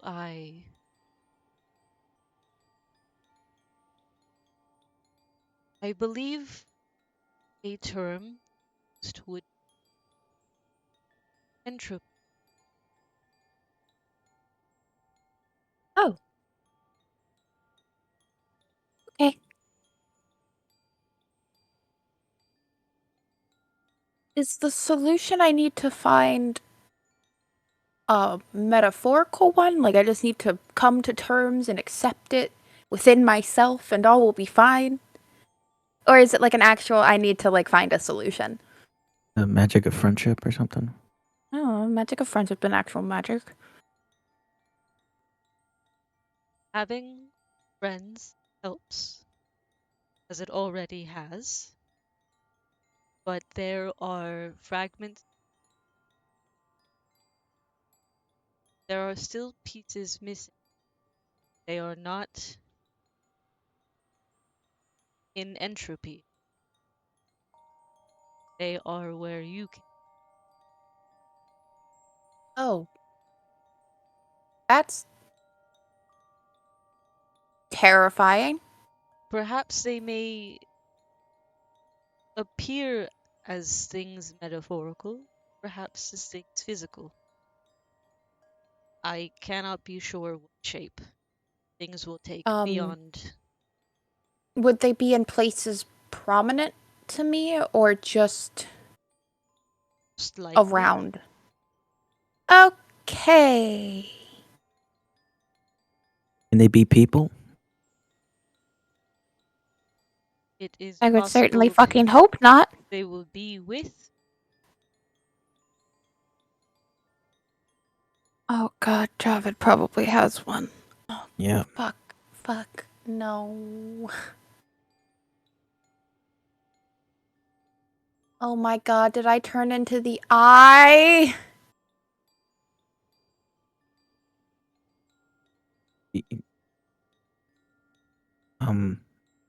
If I can just kind of wiggle in here. Yeah, go for it. Just in case we forgot any questions here. Maybe you should ask at Isle, what was that blast that happened that took you there? I mean, it was the world fall that took me here. Right? Mix astral being beyond comprehension. Is that what it was? A world fall? That's what we call it when they shift a place shifts planes. See. That is most likely what caused it. I was caught in the area between the part of the world that doesn't switch and the part that does. And then, most often they fall into the astral. Okay. I had another follow-up dream thing I wanted to have you switch us to, and now I even want to do that more. What was your question though? I was gonna ask. Correct me if I'm wrong, but your friend Javid got caught up in all that, right? The world fall stuff.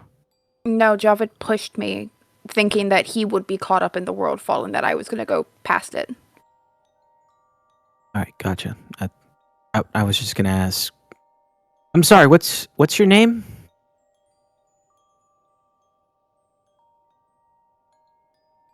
Bob. Call me Entropy. All right, Entropy. Interesting name. I'm guessing you don't have a last name. Maybe a nickname your buddies call you, or Sorry.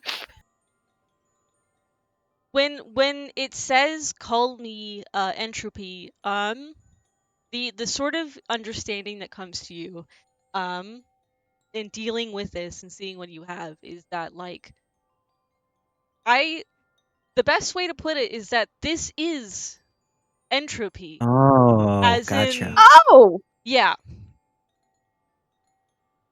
Interesting. Okay. like it called the realm it was in entropy, and it calls itself entropy. There's almost no distinction. right. Gotcha. Okay. what I was going to ask it basically is, have you reconstructed anyone else before, like you've done Ilif? Now you said you don't tend to find people all that well when you run into them, but Only one. Who?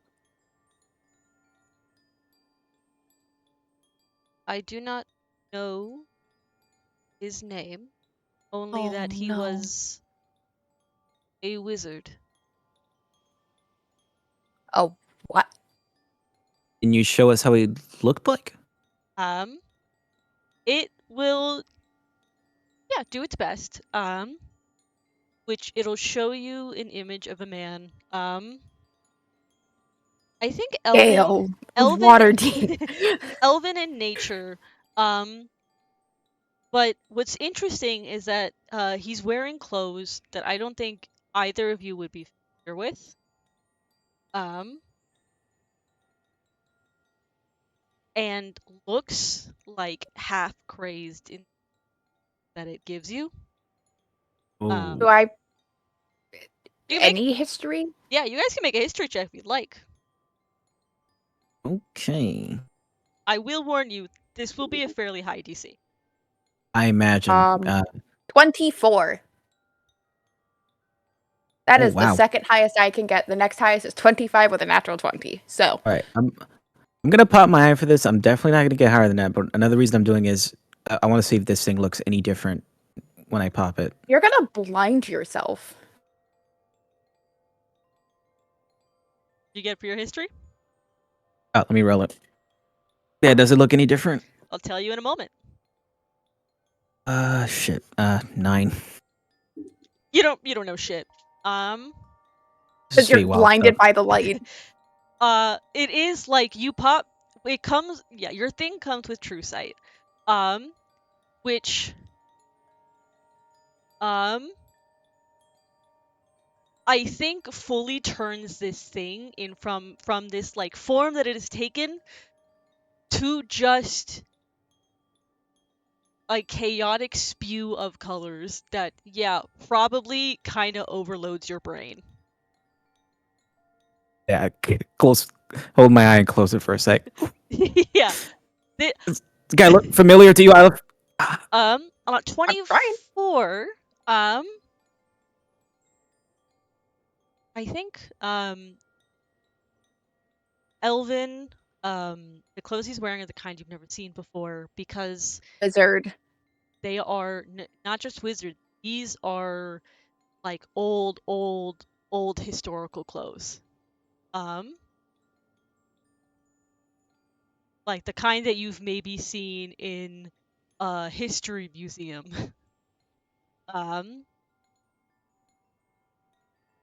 Yeah, these are an old style of clothes. This is someone from ages long past. Tatiana's ex. And I think what else I'll give you on a history check is that you had mentioned earlier the world fall was when you shifted planes. What do you think would happen? What do you think would happen to a wizard inventing plane shift for the first time? Oh shit. Oh no. Isla Ooh. kind of just turns to Mark and is like, that's an old fucking man who I think he was the one that invented Worldfall. Not just like- Worldfall, but the spell the that stable. Yeah. The spell plane shift or like just Yeah. the Worldfall. Well, Worldfall relies on plane He's- shift as a base. Oh. Marcus, we are looking at the man that invented plane shift. Like the spell. Did him a lot of good. Poor bastard. Fucking wizards. Damn, was he from Sahanavan? Maybe. Excuse me. Addie's descendant. Adult character will pose you this question. Why do you think plane shift requires a tuning fork? You get lost in entropy. Yeah. Interesting. Okay. Wow, that's badass. That makes. Huh. Okay. Well, so, myself and the man that invented plane shift. Woo! Honestly, all things considered, Ilif, I think you got out pretty easy. I think, yeah, no, I did too. How many pieces of myself am I missing? That I do not know. Cool, cool. Um, how would you define entropy? Define yourself.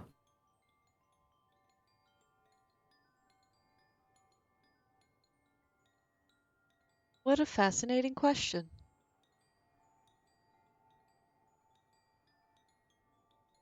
I am the end of death.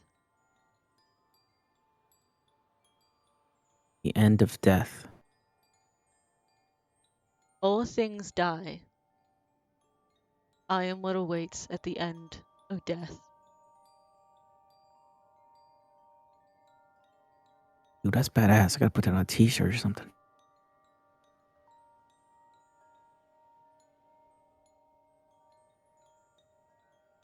You know the jokes of like the heat death of the universe? Oh yeah, Yeah. I see what you mean. Okay. Yeah. I mean, eventually, like, a soul can only be, even if reincarnation's not a thing, like, the thing that makes souls can only go on for so long, and a soul in the afterlife can only exist for so long until it can't.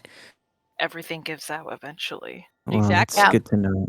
Is That's the good to nature. know, Isla. This thing is neither good or evil. It just is. How come you helped me? Because I wanted to. Okay, fair enough. Do Um, I owe you anything for it? No. Okay. You will I end think here eventually. Yeah, Everything does. sounds about right. makes sense. Even death, by the sounds of it. That's very interesting. I think one last question we should ask though is, what kind of dangers does Ilif face? Recently, whenever Ilif uses their newfound powers too much at one given time, they go through a bit of a mind break. I'm not sure what to call it. I vanish in place, apparently. Can you give us any explanation for that? And if there's anything else they should avoid, maybe? Each time you use your abilities, pull on the you that is here. Oh, Too much, too often, too quickly, and you will get lost.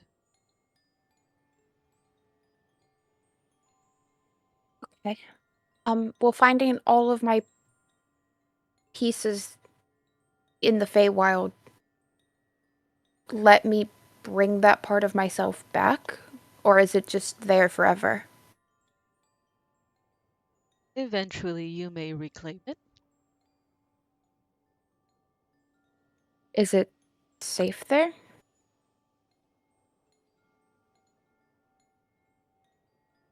It stops you from getting worse passively. Okay. Thing. I'm just curious. Once you have claimed death, what then?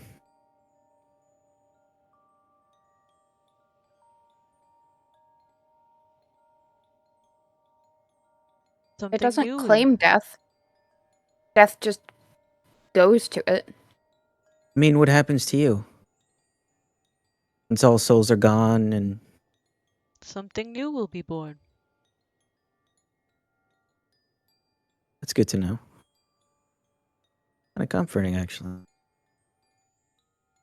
Is there anything else you want to ask, Ilif?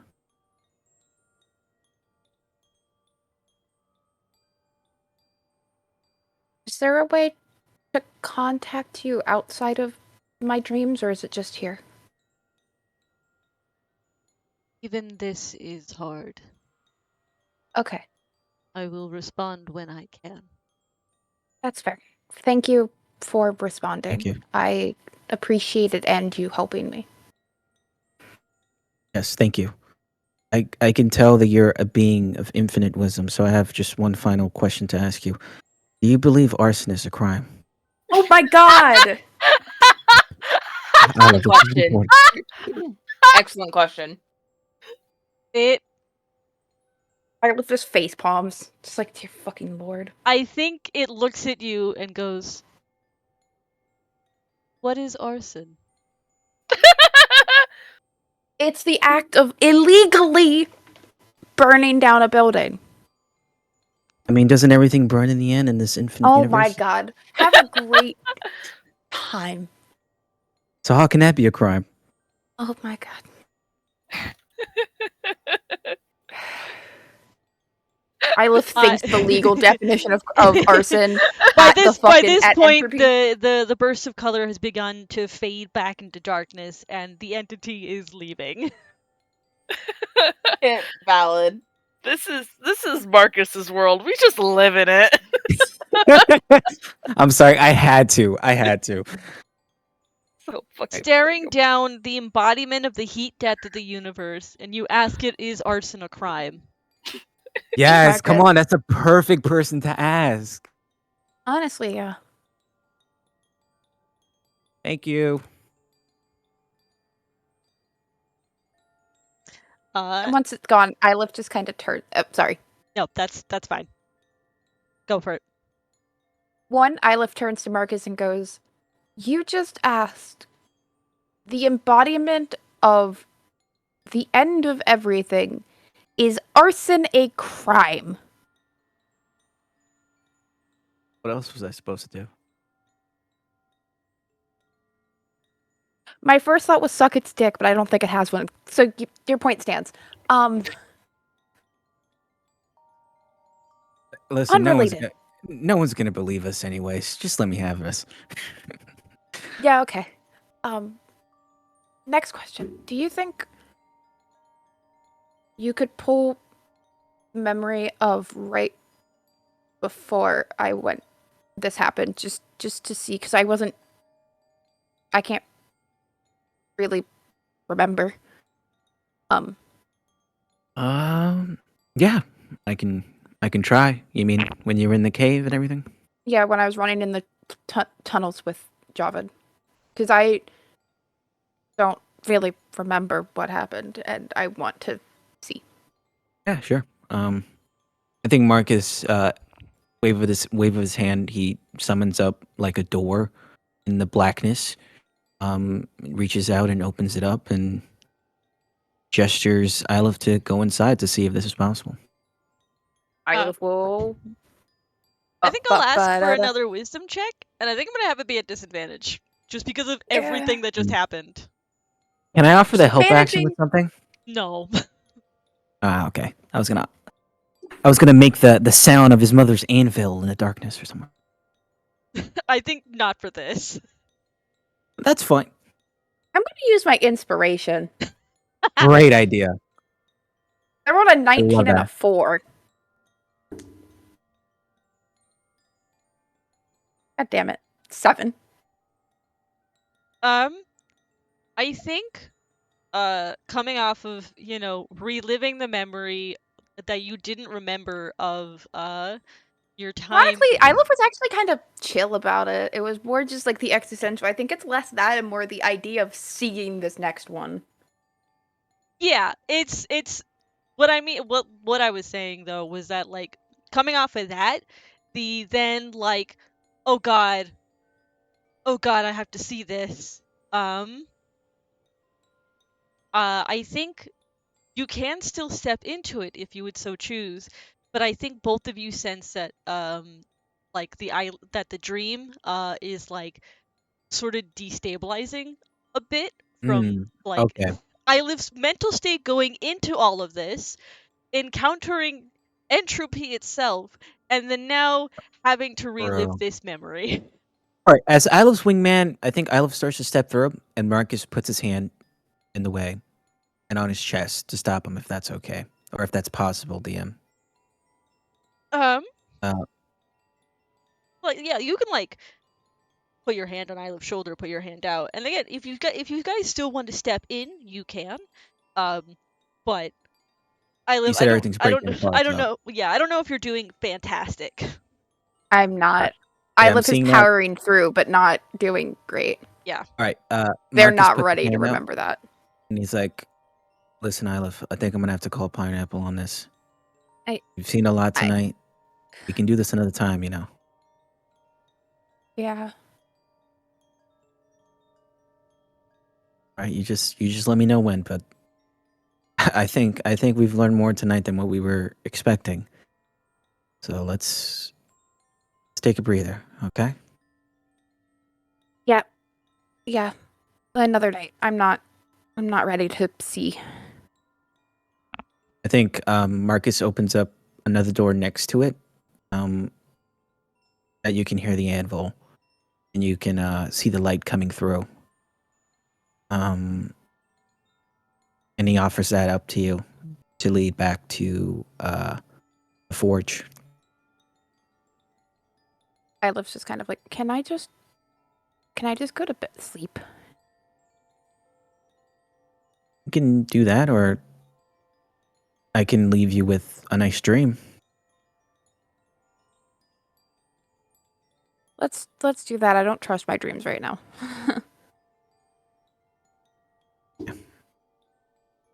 You doing all right? Not really. How do you even conceptualize any of that? I think you're asking just the right person for that. I think you take a moment to realize just how lucky you have it. Yeah. That you're here right now in this moment. Being able to look back at your mom's forge and being able to wake up and make new ones. All might seem small, but I like to think that at least that gets left behind even a little.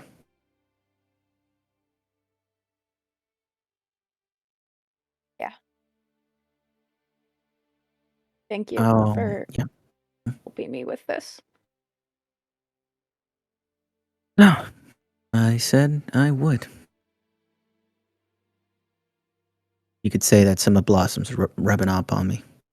Not exactly liking it, but is what it is. I feel like you had a heart well before Blossom made it a bit bigger.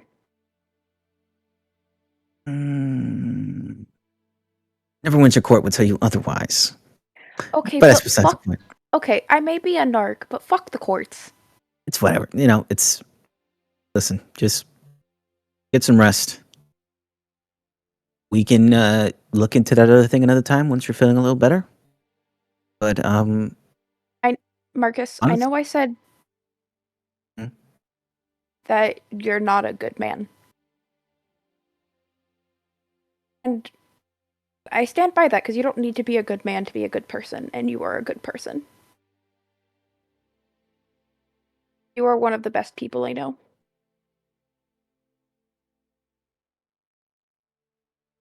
Thank you, Aleph. Thanks, Aleph. That means a lot coming from you. Have I been upgraded from tolerated now? You're getting there. Okay. Gotta bring that I back. tolerate you too. I tolerate you too. Yeah, bit by bit. But man, I really think you should be proud of yourself.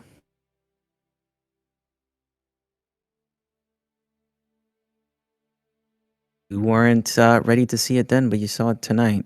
And it's on the way. You got the answers you've been looking for, and Not all of them, but I got enough. Enough to start Exactly. with. I don't need all the answers. I'm never gonna have all the answers. You never do in life. of course. Yeah.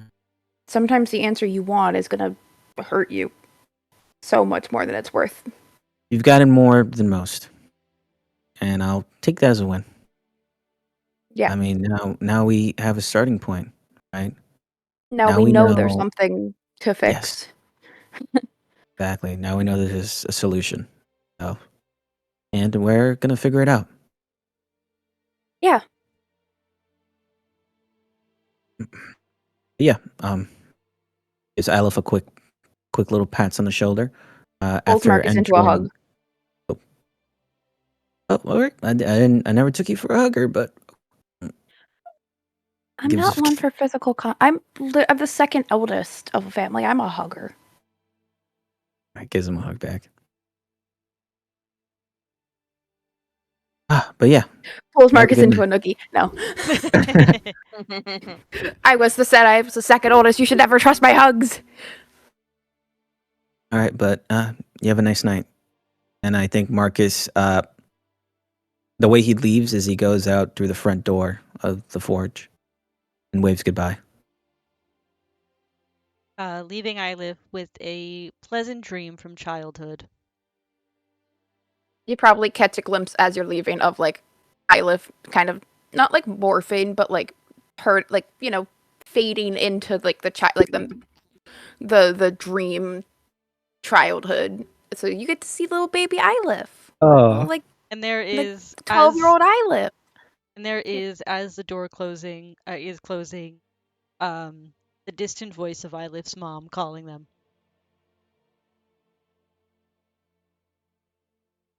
that's so cute. But Marcus shakes out of his dream trance thing and takes a deep breather after looking at the depth of the universe, whatever. Edge over there reading a book of poetry. Casual- Like, you good? Just a casual Friday night, like Yeah, what's the big deal? What's the big fucking whoop? I think he picks up the book he bought. He starts opening it and he's like, for a second, he's like, what's even the point of me reading this? Yeah, it's like, how do you deal with that? Let me open up the book. What the fuck am I doing? But then I guess he remembers what he told Iliff and he just starts reading it again. It's a bit hard to focus on the contents, but you do your best. Yeah. Which are And you? I think that's nice. Yeah, you all can gain the benefits of a long rest for anyone who needed it. Oh. Woo. I don't think I knocked the spell out of my spell slot. There's Or- another convo I want to have, but I know other people have other things planned, so I'll wait till. Someone said she wants to talk to Iliff alone. It's just Iliff yeah. session tonight. Yeah, it's all about Iliff. I I don't do want want it to talk be. to Marcus. I'll leave my that thing for helps. last, then if we have time, because I think it's Maybe I'll important save for my the quest. combat for next session. I Right. did Yeah. say we'd RP away the combat. I'll save my Lovingly. if we get to it, I can at least set it up. But people have conversations, Yeah. which roleplay is important. Yeah, you guys can wake up the next morning. I think Iliff, you feel probably more rested than you did last night. Probably more rested than I have since fucking the Worldfall happened 2 years ago. Yeah, I think it's a weird combination of you're rested, but also you're kind of jittery. You can tell me if I'm wrong. No, Is that's this what working. having It's just energy in the morning is like? Yeah, I like kind of. It's just like, oh, like first thought is, oh my god, is this what? And like I think verbalizes it just like out loud. Is like, is this what it feels like to be well rested? Oh, do people deal with it? Oh no, it's anxiety. Never mind. I think Okay. I think good. Marcus did It's offer exciting. Iliff before he leaves, like, hey, if you ever need a good dream in the future, let me know. That's a dangerous slope. But yeah, That's a slope that could lead into becoming a crutch. I Ilif wouldn't use a but the thing is, Ilif can't do it to themselves, so it can't. And Yeah. Marcus would step in if he saw it being a crutch, which is, good. Yeah. Control the drug. No, but Verbalize is like, is this what it feels to be like to be well read? Oh no, it's the anxiety. Never Now, mind. I have a follow-up question before people get into like roleplay for the day. Do either of you tell the party any of that? Marcus definitely no. I think he leaves it on Ilif's plate. He went to Ilif with the things he saw because he wanted to keep them between him and Ilif until Ilif decided at such a time that it needed to be known. Needs some time to process it. Fair and There we go. valid. Okay. So they're not gonna wake up and go, so I saw the heat death of the universe. Hello, sipping tea. That's fair. Yeah, That's fair. I saw that last night when I took a shit in the woods. Yeah, the sleep death of the universe is just my sleep paralysis. No, heat death. Heat. Yes, that's what I said. Sleep death. Yeah, no, Ilif isn't telling anybody yet. Not because they were like, I need to keep it a secret. Purely, they need fucking time to process that. Valid. Valid. All right. That's my question as the DM.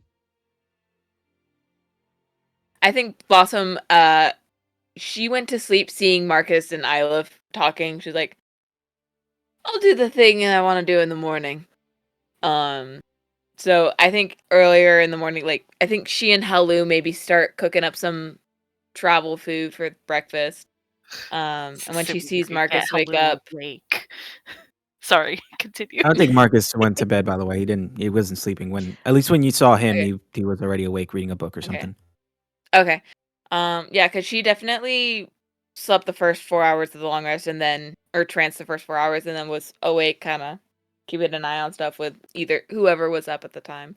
So I think whenever she first sees Marcus, she just kind of goes over and sits next to him and says, "Thank you." What, my love? My love. Sorry. Sorry, I had to pause for a bit. I was not expecting that. No. For the flowers yesterday. I wasn't really finding anything good, so it was the least I could do. Plus, it looked like you needed them. You were a little out of it. I appreciate Being on the other that. end of the Sedge encyclopedia or whatever. There was a solid hour of him just talking about the origin of spoons. Oh, you mix it in there? Oh, yes, because there is a running theory that someone within the Neverwinter region invented spoons, which I don't really agree. But it is what it is. He Yeah. had some interesting points. I'm not sure about that. I was being polite, at the very least, or trying to. Well, you did a very good job, I guess. I'm not very polite, so. You have your moments. A little slip up here and there. Yeah, it's no problem. It's just a placeholder until I can find a more accomplished florist in the city. Guys, they're holding hands. Oh my god. I'm more used to crushing flowers than gathering them. So I hope you're okay with the mess I made, at the very least. Well, some flowers need to be crushed to make the prettiest inks. Or perfumes. True. I do like the chaos of this bouquet, I guess. Kind of chaotic like you. Chaotic like me. Well, you do throw the occasional fireball in the room. Or turn someone I purple. do try to keep most of us out of it. Trying and actually doing are two different things. Well, I can't help it if Hello always rushes in. Hey, leave me out of this. Oh, that's kind of shit. Sorry, her. Hello. It's kind of her job. Damn it. Hello it rushes is. in.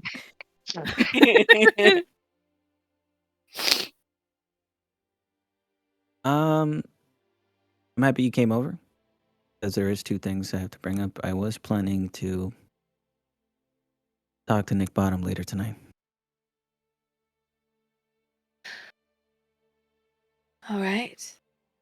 I just wanted to make sure that's still okay with you.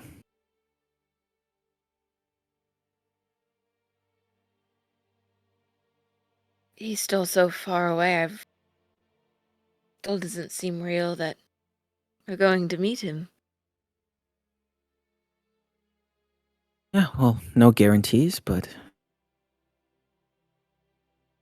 if I try, we can at least go there a little bit more prepared.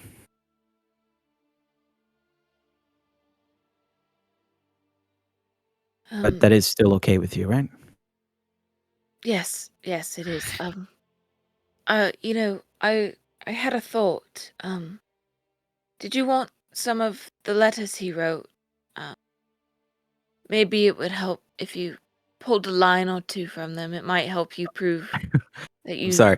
know Marcus me. starts chuckling a little bit because, not even gonna lie, as a player, I had that plan. Yeah. Yeah. Chaos Knights, think like. I'll take a look at a line or two. Give me your most corniest ones. I'll have to look through my collection. But there are two that come to mind that are particularly poetic. There's you being pleasant again. I'll see once I read them, I guess. The other thing I was going to ask is a favor. Is there any way you can? I saw you were talking with Aleph the other day. Maybe tone down the Aleph and such thing. What do you mean, Eileph said? Oh well, hey, come. Hey, Hi, don't say it too babies. loud. I'm. What are you I would talking about? yeah, let's just keep it down.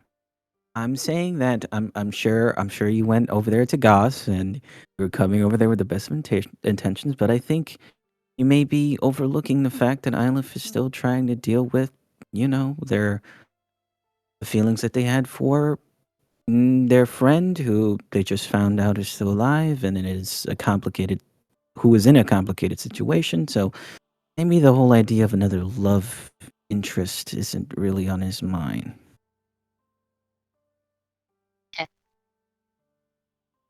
I guess. Might throw some salt on the wound, so to speak. You have a point. All I'm asking is keep that in mind when you talk to Aleph about it. I will do my best. Thank you. That's all I ask.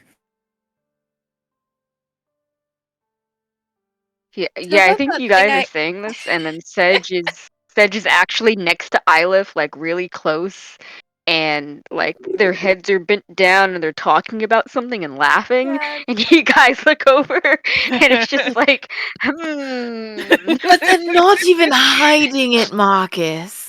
They're just over there having a nice talk and a good time. We don't need to jump to conclusions all the time. Something spoon, something. They were roommates. Oh my god, they were oh my god, roommates. they were roommates. So the thing is, I was History- literally thinking about history- Iris, like, kind of going and being like, so, like, Marcus yesterday mentioned that you had, like, a really detailed theory about the history of spoons? I absolutely do. We do. I'm so I'm glad really you curious asked because then, like, how I to have a explain few. why. Everyone else, shut the fuck up.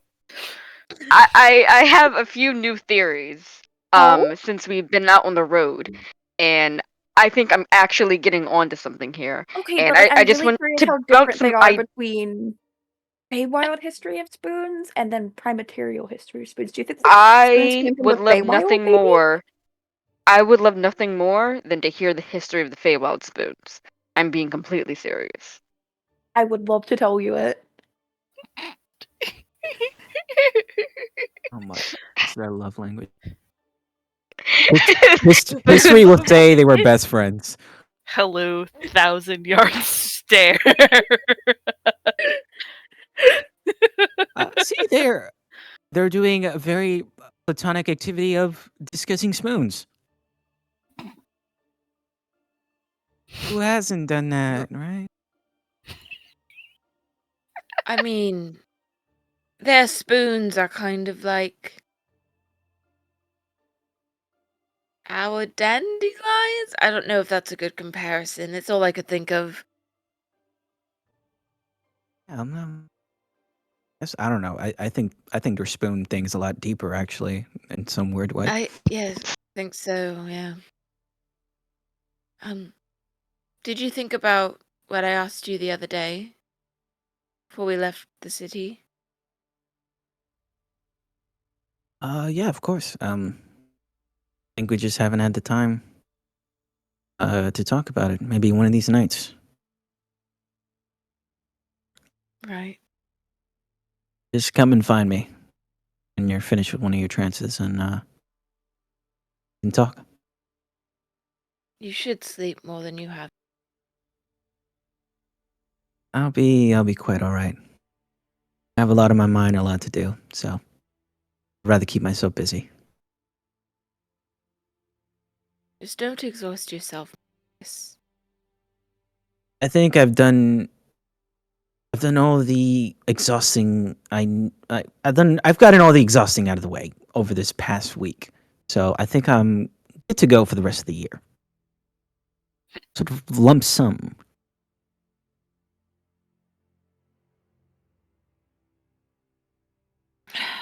All right. But if Schmeckles drops any inconspicuous hints about things you might be doing in the dark, I will say I told you so. You were gonna say that anyways, so don't worry, it's not gonna happen.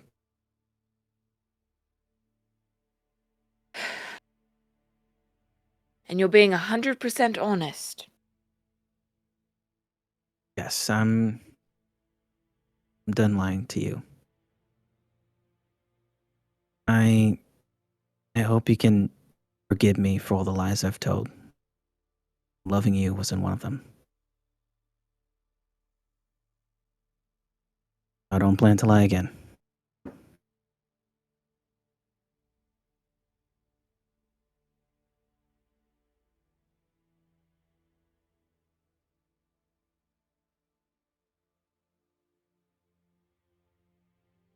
I think she's at a loss for words and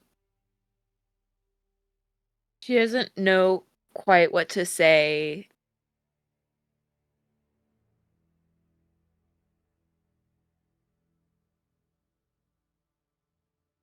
Because she knows that, like, in her brain, he never really lied to her.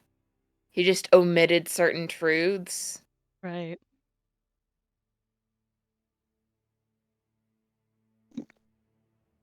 So I think she's, like, thinking about that, and then the last thing she says,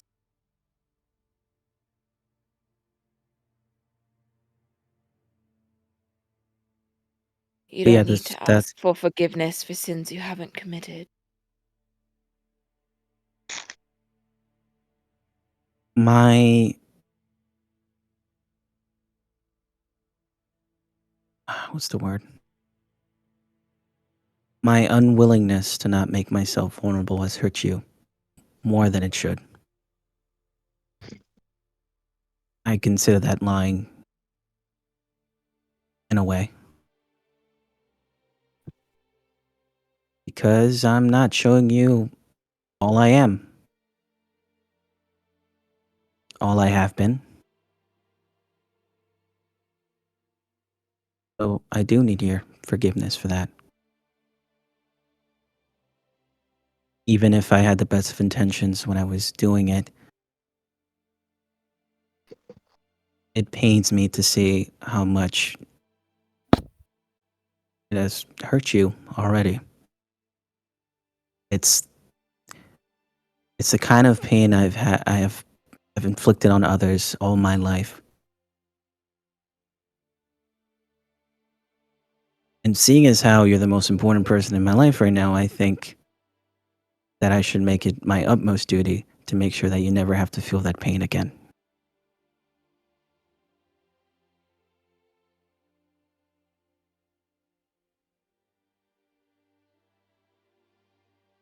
In the spirit of mutual trust, there is one more thing I don't think I've told you about our time in Leyland.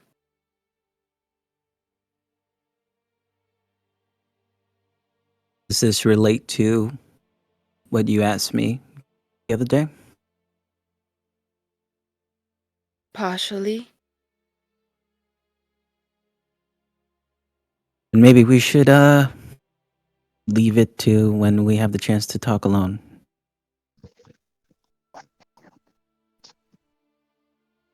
Very well. If that's what you want. I think that would be best.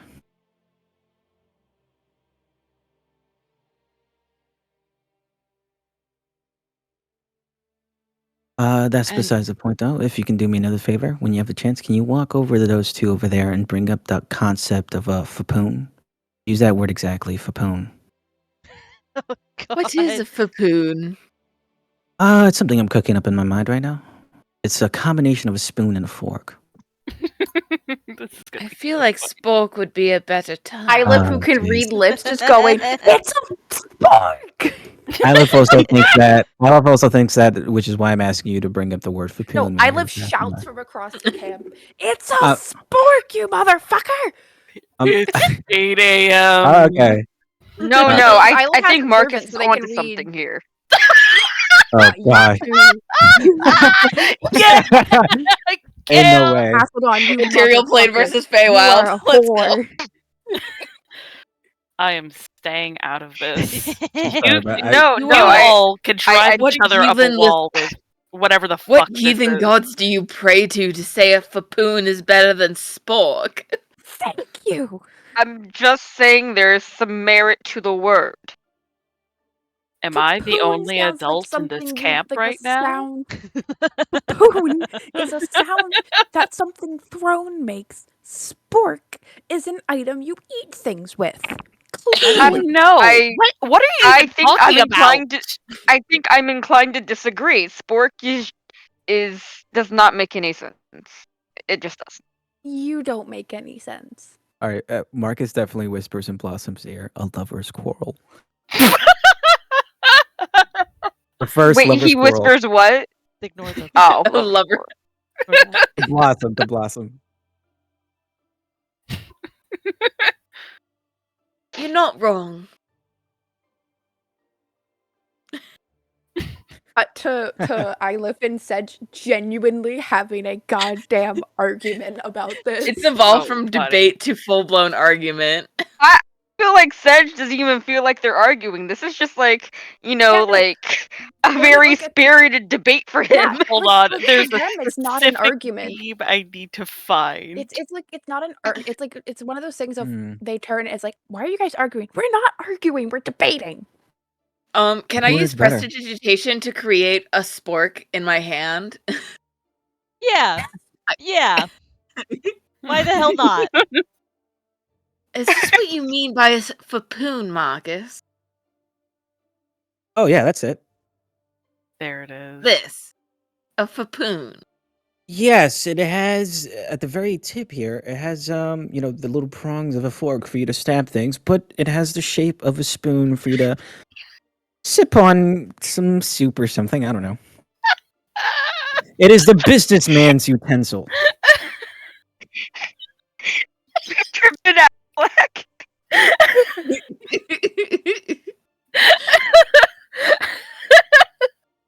I think because it's literally so early in the morning, Helu is legitimately considering going back to Neverwinter and just letting Snowman fire.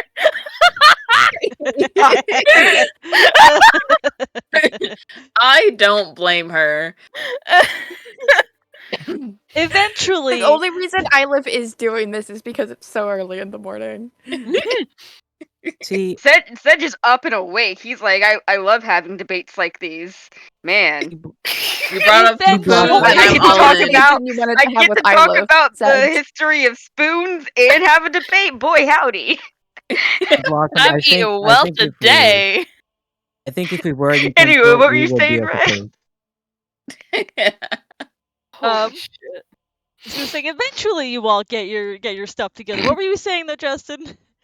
I was telling Marcus was telling Blossom. I think if we were a utensil, we would be a Fapoon. Marcus, out of all the utensil combinations, you and I would be a spin knife. End of story. Spoon! What? That's a knife. It's Oh a my God. spoon where one of the edges is serrated, like a grapefruit spoon. What the? Yeah, cut Yes, your the cut your knife. mouth open whenever you use it. You know what? Honestly, I could see that. Blossom has Yeah, a point. actually, no, that does fit them. Yeah, it does I kind did, of yeah. track. Yeah. Is there I any think- combos you want to do? I know I'm there's losing Sedge my- wanted to talk with Iliv. Yeah. And I wanted to talk with Marcus. I'm fine running late to get those two conversations out, Yeah. so that way we can do combat like next week. Yeah, I'm Yeah. fine with that too. I mean, I just get to sit here. I just get to sit here and respond to shit. you yeah. get to Here's listen a to little us popcorn. argue about sporks and fooms or however the fuck it's pronounced. Food. I like to imagine Baboons. this debate lasts for pretty much the entire day, and it's just people pulling others aside to like have their moments while the other three continue, as if they didn't even notice the other Orbiting. people dropping. Or the other two, depending on who's pulled to the side. Right? Dude. But no, it Oh my moves from a gosh. debate to like the genuine comparison of Feywild history of utensils to Prime Material history of utensils. Ooh, guys, this is a new arson question.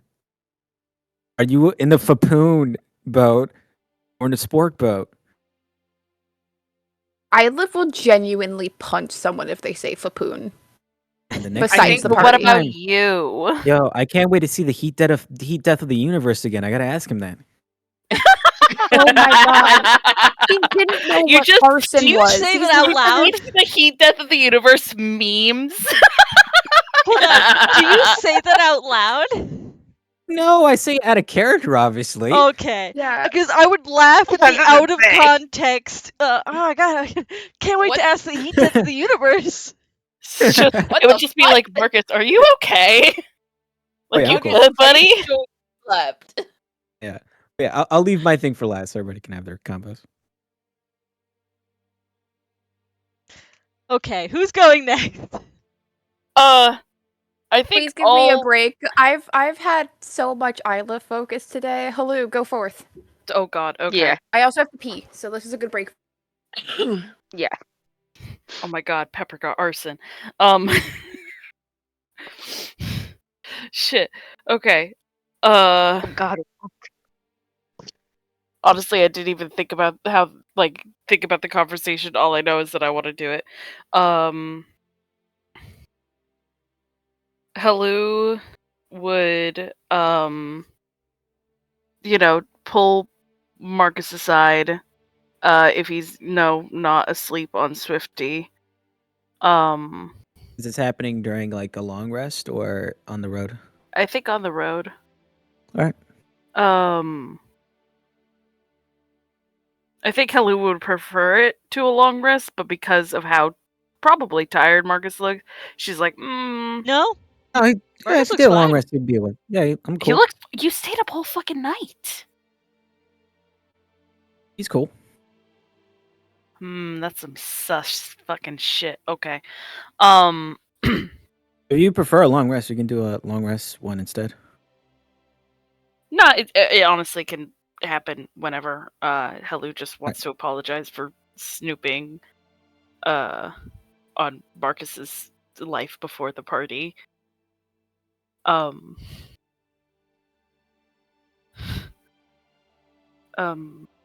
Marcus?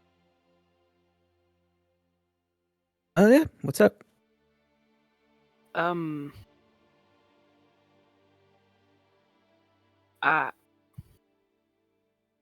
want to apologize. For looking into your past instead of just asking you. With your family and all that sort of stuff.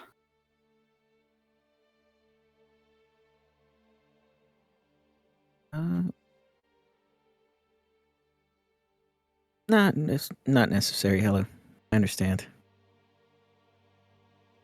I get it. Honestly, it's like waving candy in front of someone. I probably would have done the same thing. Snooped about my theoretical childhood. No, if I was in your shoes, looking at me, Oh, I'd say exactly the other way around. yeah. Just it. I regret not taking the time to ask you. Just asking. And I mean, honestly, how could you? How could you take the time to ask me? I'm not I haven't exactly became the kind of person you can gravitate towards. So I think that's more on me than anything else. I would beg to differ. Well, given the things you've learned, you have been more I don't want to say cold towards me, but more keeping your distance, which makes sense. That is something I regret.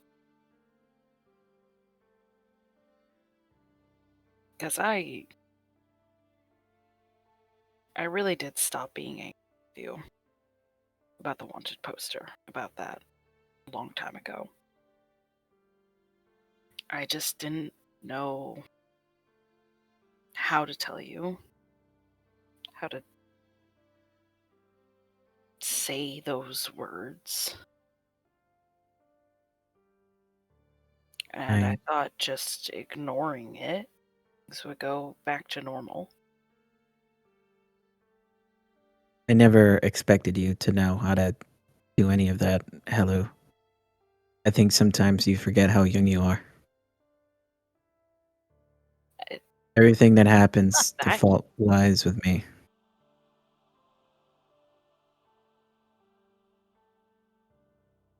I mean, you're young enough when you're faced with something like that, I can understand why your first instinct is to not exactly run away from it, but just ignore it altogether. I've done the same when I was your age. So I can't fault you for that. Still, All I'm saying is, yeah, I'm sorry, go ahead. you deserve better than my mistrust. And I really did mean what I said. If it wasn't for you, I would be alone right now. I certainly never would have met my brother again. Maybe first time.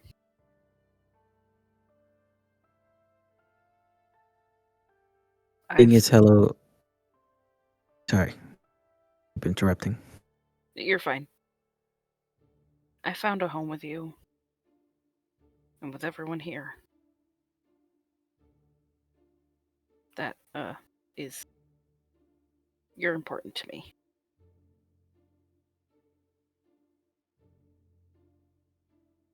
Thank you, Hello. I guess what I was trying to say before is it pains me now to hear that you were having those feelings. Because again, I think they're unfounded. I mean, I know where you're coming from when you said that you found something here with us, but When it comes to something like that, you get to choose the people that you let in. And I've done a very crappy job in keeping my place. Everything that I've done leading up to that point has only built mistrust. So there isn't a lot for me to forgive when it comes to you doing me wrong, because I've stacked the cards against me from the start. I guess all I really have to say is that me being in your circle, in your team, in front of you, around you, is such an honor, and it's something that I want to hold on to. It's something that I've been whisked away from for a time, and it was hell because I care about you. And knowing that I caused you so much heartache killed me every day up until a couple of days ago when I put another nail in the coffin, right? So I hope you can forgive me as well. Because ever since all those things have happened, I've been trying my hardest to fight back for my place by your side.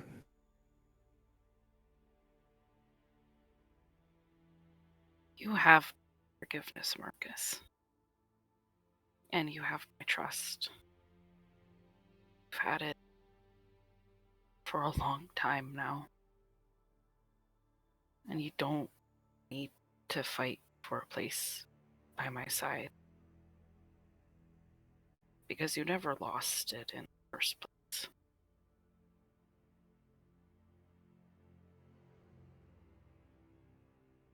Hey, Marcus gets a little teary-eyed hearing that, honestly. Hello, But he probably composed does himself. a little bit too. And it's just like, don't start crying or I'm gonna start to cry. No. Shut Marcus, the I think fuck up. Marcus is able to compose himself. No, crying's for dorks. I'm fine. I'm cool. I'm fine Charisma too. save. I'm joking.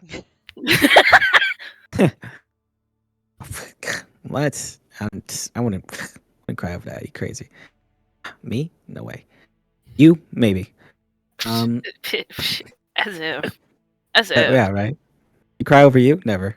Never. I've never done that. Like never. You- He Totally literally gonna did cry it over your yesterday. ugly face. That definitely not multiple times. No, never. Totally. I think Marcus would see Helu's face sort of like do that funny thing where it's like she's trying not to laugh at something she remembered, but just sort of like shakes it away.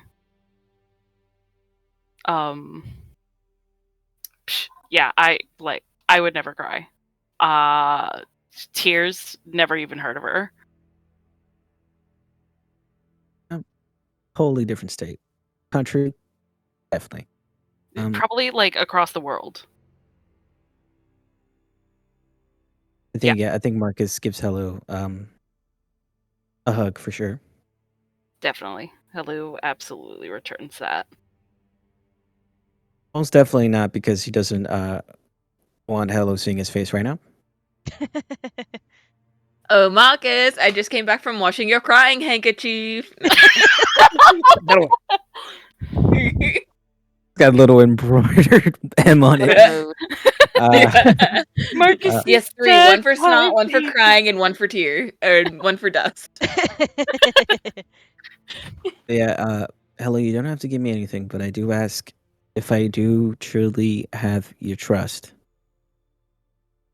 If there's something, that's ever going on with you and I'm trying to talk to you about it, don't brush me off. Okay. Right?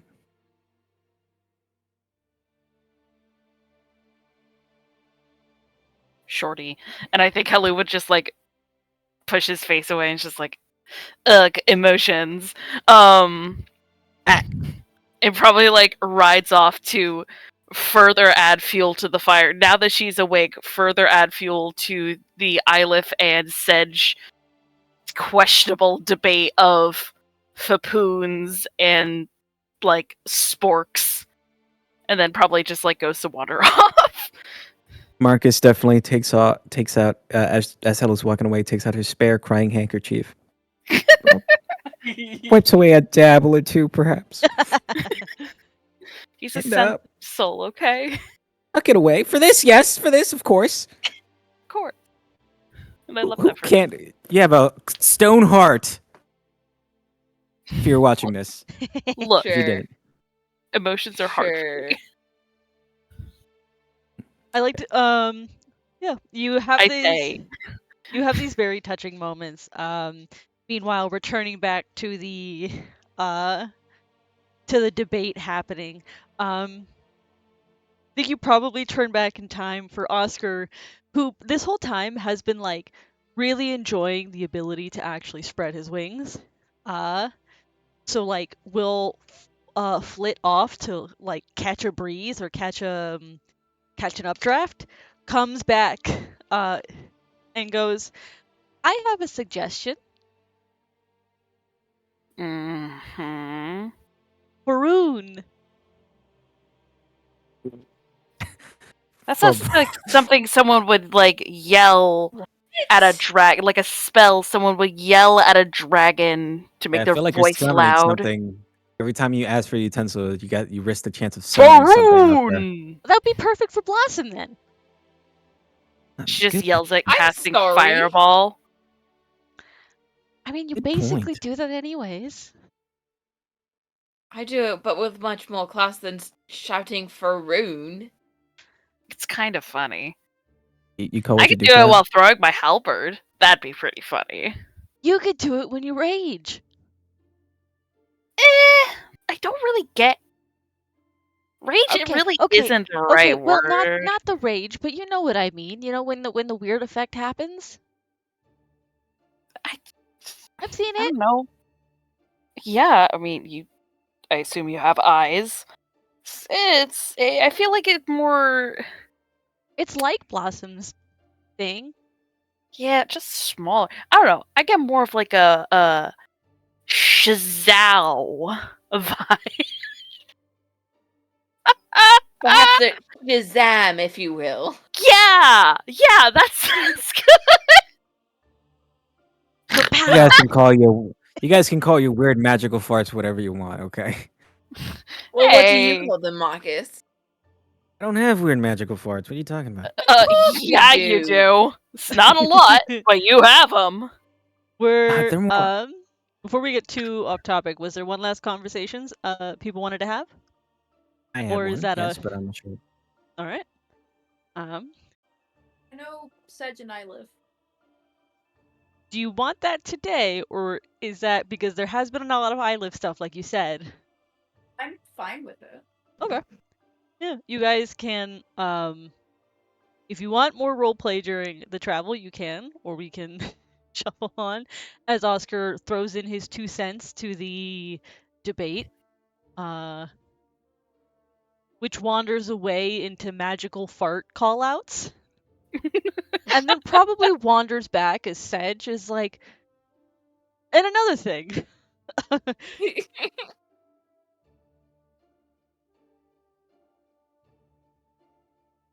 I try. Wait, are we doing the Sedge Ylith talk or no? I'm good for it if you are. Okay, it's not like particularly heavy. Just to let you know, I wasn't gonna talk about anything like super serious. Yeah, let's just and then Justin can wrap us up with the Marcus talk. Yeah. Whatever So, whatever the fuck Marcus is doing. Sedge rides up next to Ylith and leans over to grasp his shoulder and knock their heads together and says, "So, how are you holding up? I have been working on some of that poetry that you asked me about." Oh, really? Well, I'm holding up better than I was yesterday. You could say I had a revelation dream. Almost. Oh, if is it too personal? I've never dreamed before, so It is personal. I'm processing it, and then I'm gonna tell the whole group because it is like a thing that will have to be solved at some point. But I'm just kind of processing the heat death of the universe that I witnessed. So the what? The I may that or you may not mean have come like to that's face a with. metaphor, right? No, Athodon, I may have like actually seen like the embodiment of entropy. They're nice. Okay. Your I do poetry, though. believe you. Uh, Yeah. Fuck. I need to process it, and This is the player saying fuck because I kind of dug myself a hole there. Go on.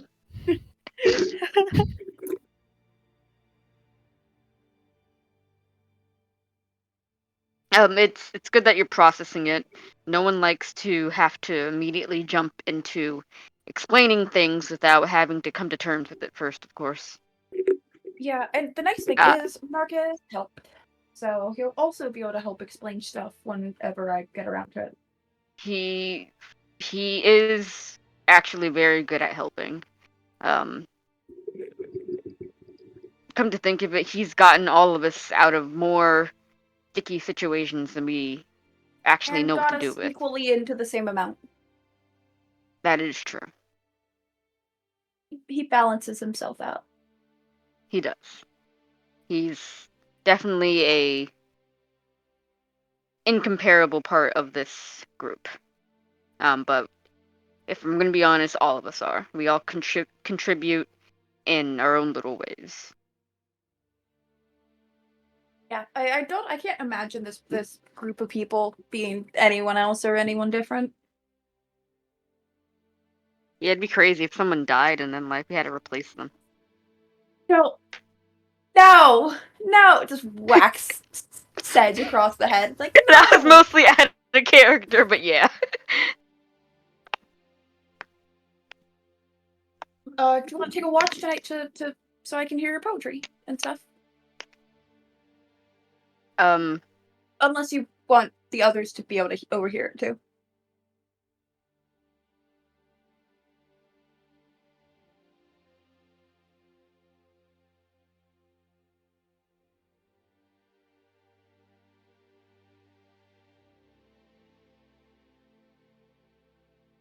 Did I die?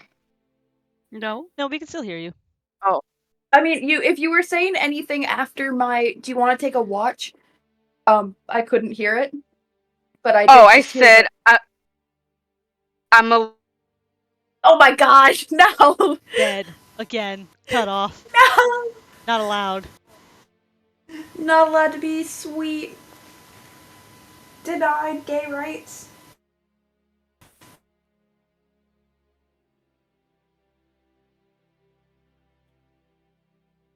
Fuck. R.I.P. once again. Oh! Hello? We think you did die that Hello? time. Yeah. Sedge is like, are you sure you want to hear me recite poetry? I'm a little rusty. I mean, it can't be. And like full teasiness, it's like, I mean, you did pretty good when you were sleep deprived and I was waking up. So It can't Oh, be any well. worse than Blossom's Book of Idioms. and also it can't be any worse than Blossom's idioms that I have to hear constantly because oh, you're another Feywild person. You'll understand it was written by a human.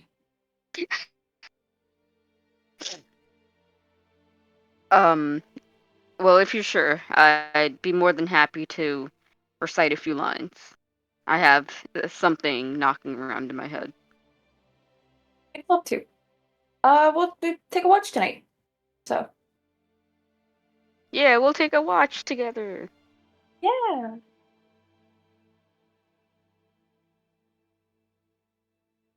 Meanwhile, fucking Um, Marcus and Blossom are in the background, like, fucking staring at Ilif and Sedge, who are, like, leaning off their saddles to, like, talk with each other. Marcus, I Blossom, imagine that like they're like looking out like the side of their eye when like Sedge like rides up, but like when Sedge like knocks their foreheads together, they share a look and are just like looking into the camera like. And then they're I can't leaning as they're believe this talking shit. about something, and then they catch poetry, and they're just like, and then Oh my watch, and it's just God. like all the 3 other members of the party just stare at the crow that's passing by, stare at the quote unquote camera, the chroma. There's just Oscar like watching this and is like, I feel like I need to update the King of Dragonflies on some things. He love this piece of gossip. God. That's what I Yes. wanted to tell Ilif. Huh? What? It was a joke from before. What was that, recording. Oh, What? I had a very obscure note in my notes. I was like, tell Oh, so and so yeah. about this thing we talked about, and I remember what it was. What was it? I wanted to tell Ilif that it was okay to tell Chandria about the Queen Titania update. Oh, Oh. oh yeah. why did That'll you be for write next time. Write that down. Write Yeah, that really. down. Not every God. time. I'll remember next time. No, you won't.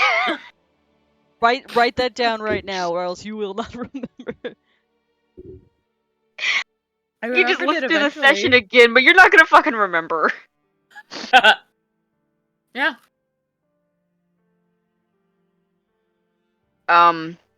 But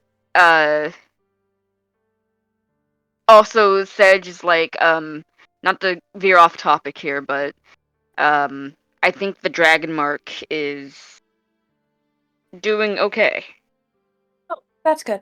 I was gonna Yeah. ask about that, but I'm figuring it wasn't there before you killed the dragon. Oh, absolutely not. I didn't Oh. even notice it was there until a few weeks after we killed Cryovane, actually. It was just kind of like a persistent cold spot on my arm that started around the bottom of it, on the underside of my elbow. And I only realized what it was a few weeks after, I believe it was, when it got bigger and started curling its way into the crook of it. Huh. That's concerning. To say the least. Yeah, to say the least. I guess it's one of those things of like have to sit down and write out a hypothesis and then test stuff on it. Yes. See what helps. I plan on writing to my mother and father back in Candlekeep to see if they have heard of something like this before in the archives, and you know, now that I think about it, it's been a while since I've received a letter from them. I mean, you were in the Feywild, so it might be hard to get a letter. Well, even when we stopped at Phandalin, when we got back, there wasn't a letter. Do they know to send it to Phandalin? Yes. Oh. The last thing I sent to them before the dragon fight, I'm pretty sure it was. I don't remember exactly. Yeah, said you've I was gotten a letter from you've gotten a letter from them when you were in Phandalin. It's just been a while. Yeah. It's been a concerning amount of a while. Now, Yeah, but like when we're done with this Nick Bottom stuff up here, we should all go down and make sure your parents are okay. You would want to come to Candlekeep? There really isn't much there. I mean, I know it's a city, but Maybe it's I mean, because to I've lived help there make sure your, I mean, to help make sure your parents are okay. Yeah, I imagine all of us would go down to Candlekeep with you.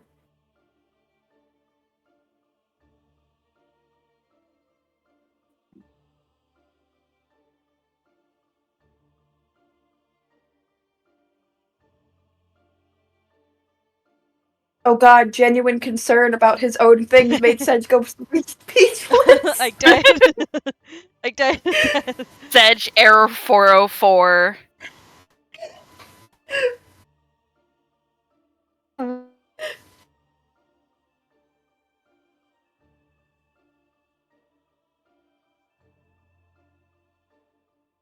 Ike, I we can't hear you. We cannot hear. Hello. There you are. Hello!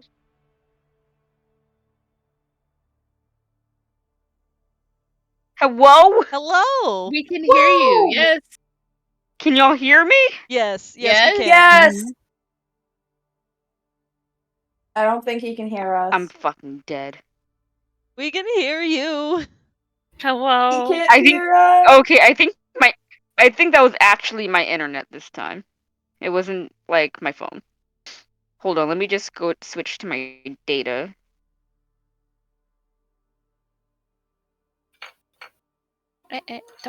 Don't fuck with that, Stinky. Hello. Hello. Hello. Whoa! Okay. I don't even remember what I was saying. Oh yeah. It's getting to be my yearly visit.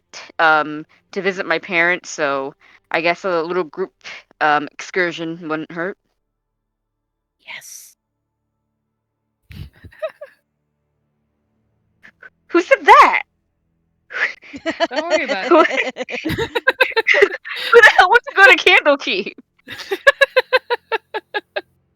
I don't think it's just Candlekeep where the yes Oh well, came water from. Waterdeep is on the way, isn't it? Mm-hmm. So is Leyland. But yeah, Waterdeep's on the way. Thank you. Yeah, thanks. But yeah, we're to help make sure your parents and stuff are okay. I'm pretty sure we'd all go down to Candlekeep. Oh well, it'll be a nice little aside. Maybe we can get some answers while we're in Candlekeep.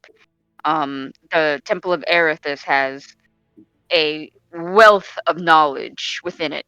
Maybe we can find something useful there while we happen to be in the city. Yeah.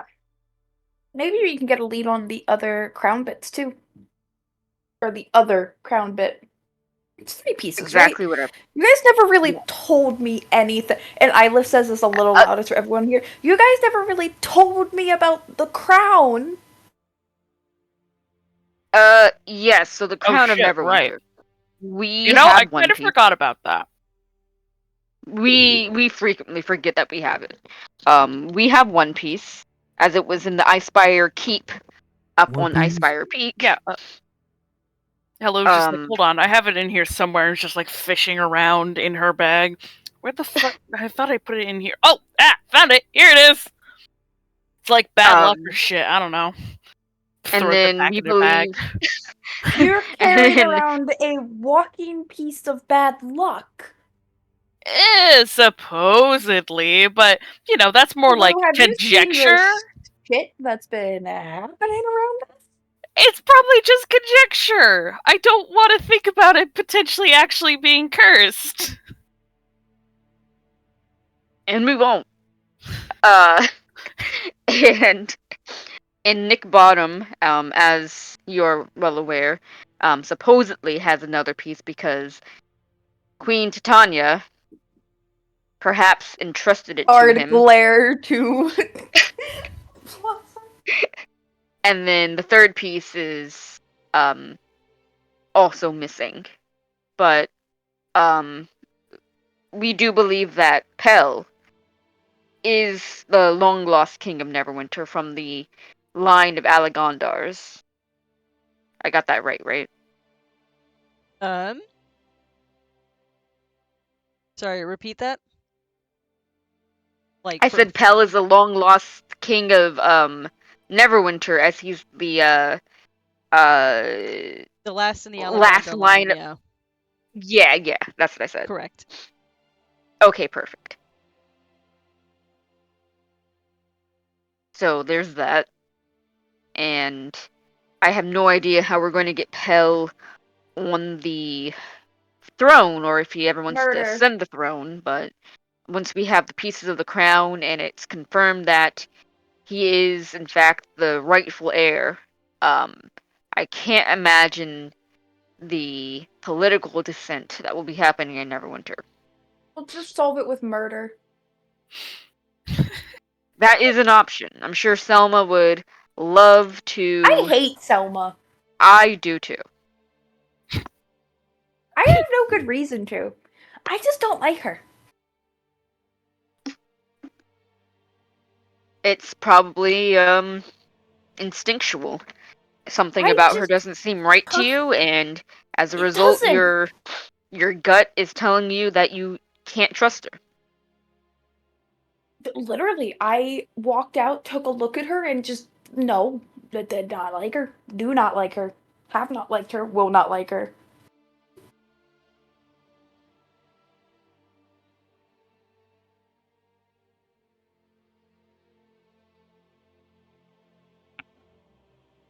Oh my goodness, my dog.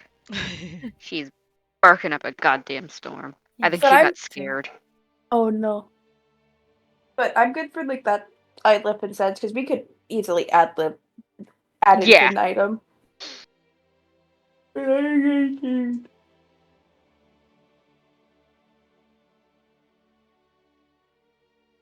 Yeah, but other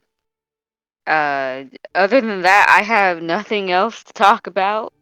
All right. We You guys have your conversation aside with the party not so subtly looking on.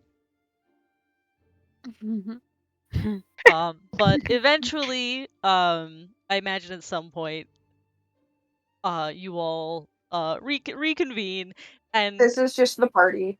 yeah, which I imagine is probably a rare instance in which there's a break in the debate because everyone's just like, "Do we say anything? No." let it happen. Nah. Let them come into their own naturally. 2 spoons in the night. But Yeah. eventually, The real question is who's the big spoon? oh my god. I know there was one last thing that Marcus wanted to do. So as you guys sit down to rest, setting up camp, what are you doing? Gonna wait until super late in the night, and gonna dream with someone, not someone in camp, but with the one and only Nick Bottom, if possible. I have a setting in mind if it goes through, but I'll wait to see if you tell me it goes through or not. Okay. Yeah. Give me just a second. This could be so funny. Hi, I'm your ex's new thing. With dream spell. Okay. Target a speed.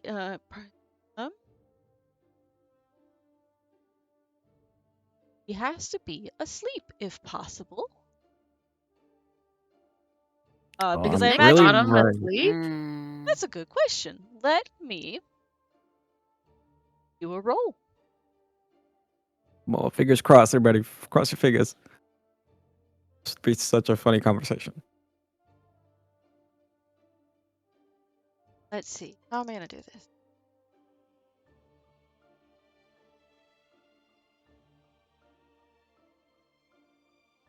You gotta let him sleep at some point. So I in my head was like, I'll give it about there's a 3 in 4 chance that he's asleep. So 25% chance that he's not asleep. Mm-hmm. So I rolled and told myself, yeah, about if I roll like a 0, if I roll like a 1 to 25, he's awake and dream doesn't go through. I rolled a 29. Oh, yeah, he's Oh. asleep. Yes, sleep gang, rise up. Yep. He Ah. is asleep. So you cast Dream, thinking on Nick Bottom. Choose a creature known to use target of the spell. Must be the same. Yeah.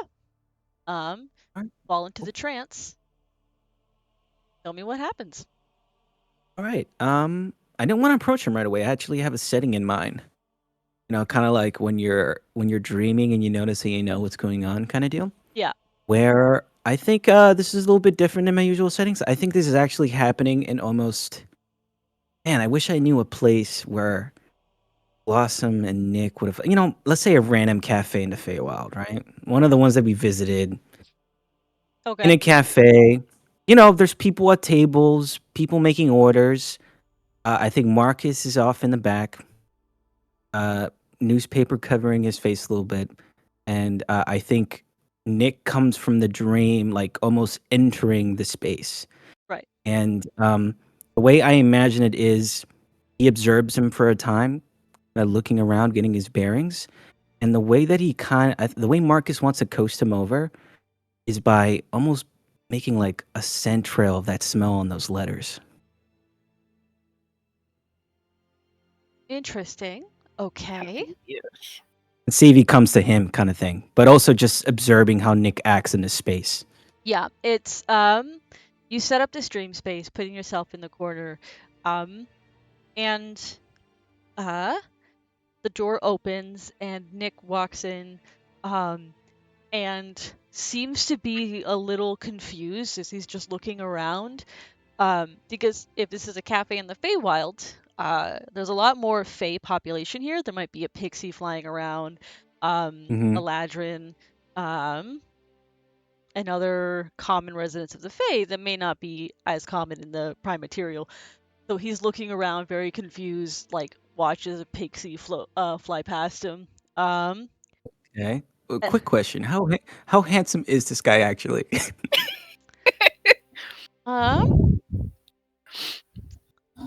So on a scale of 1 to 10, is he like a 3 or like a solid 9? I think he's like a 7.5 or an 8. Wow. Okay. So Damn. damn, He's an you got actor. competition. Marcus is flipping through his paper. And he's like, "Oh, okay, Blossom, you choose him good. I'll give you that." I will say this, because I thought about this the other night and I thought, man, this is going to be extremely funny. He's just Chris Pratt. He's 5'3". No, he's Chris Pine. He's my height. Oh, Chris Pines. No, Yeah. Oh, 5'3". Yeah. He's Oh. 1 inch shorter than Blossom. Yeah, I The thought you were referring to Helu, not yourself. No, Moss. like me actually physically me. Yeah, he's 5'3". Manlet. But he's like decently handsome. He's an actor, so you know. He's a short king. The short But- king thing is like, I think Marcus says, "Damn, Hello owes me money." I was like, man, that'd be really funny if he was shorter than Blossom. Short king for real. That's why you asked for height. You know. Sorry, continue. But yeah, he like dreams. The spell would still follow, I think, some dream logic. Mainly that a lot of the faces of the people in here are either blurry or very non-distinct. And yeah, the perfume from those letters is about the only like real solid thing, given that it's from the only real solid person. To which you can see the moment he catches it, because he like spins on his heel and is like clearly scanning the side of the room that you're on, looking for someone. Okay, I think since he's scanning the side of my room, the side of the room that I'm in, I think Marcus kind of unfurls the newspaper or puts it down on the table. I do want to say at the front page of the newspaper, it probably says something on the nose like blossom blooms in the north or something like that. You know, like front page thing. Yeah, which to be fair, I don't think he was even. Yeah, I know. To Yeah, it. I But figured it's it's just a subliminal message. yeah, is this meant to be like a very clear getting his attention sort of move? Just an Easter egg, a dream Easter egg. I meant you putting the paper down. Yeah, I think he puts it down. He sees Nick Bottom. He's like, Nick, are you just gonna stand there or come over? To which he sort of jumps and he looks at you, and there's like, I think, visible disappointment on his face. Before he like comes over and he's like, I'm Sit down. okay. And he sits across from you. You're what now? You Uh, don't seem very happy to see me. Tend to have that effect, but I wasn't expecting it from you. I'm really sorry. Do we know each other? You're talking I as know. if you know me. I know Where you, am but I? you don't quite know me. Somewhere. You're still where you're at currently, but your mind is somewhere else. Is the best way I can explain it. I think Marcus did want to test one little thing, and Yeah. that is this. I feel like he does this. I know you said the faces are a little blurry, but if he can just focus extra hard on this, I think a barista or something comes over to put down some coffee, and I think the barista looks just like Blossom. Yeah. Just so I could see if he has a reaction. Yeah, which that's fine. It's the general, like, oh, these are general people here. You can give them faces. It's just until one is solidified. Mhm. Yeah, and the Gotcha. barista can come over, looking just like Blossom, which Nick turns and there's like his face lights up, and he jumps up and he's like, Blossom, is that you? Yes, what can I get started for you? It's me, Nick. Oh, I'm actually gonna I'm watch this. sorry, I just work here. I'm a new hire. Apologies. I'll try to remember your name and your order next time, but is there anything you'd like me to start for you? And there is like confusion and like it Oh, kind of don't hurt, keep her waiting. kind of hurt on his face. He goes, no, thank you, I appreciate it. So what is happening? I was in the Are you sure forest about just that? a moment ago. Are you sure about that, Nick? I hear the lattes in the Feywild are amazing. It took me a while to get used to the coffee, but I appreciate your thoughtfulness, but I'm very confused and I don't think caffeine will help me get my bearings. fair. I think he pays the dream Blossom, and a quick wave of the hand makes her walk back to her station. I'm happy I was able to reach you. I wasn't entirely sure if I could. What did you say your name was? What do you mean? Marcus. Thank you.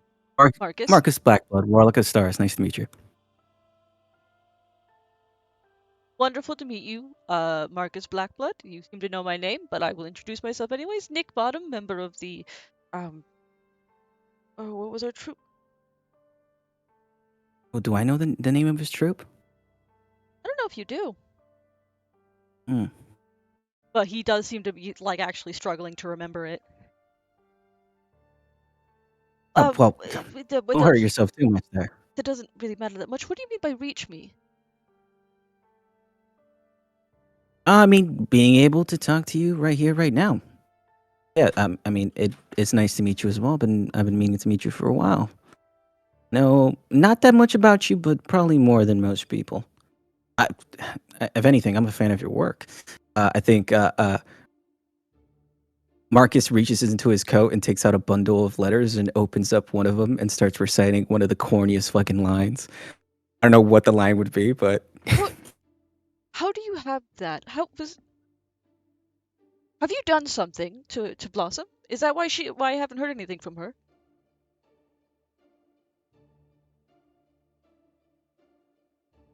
I'm happy to hear that you still remember her.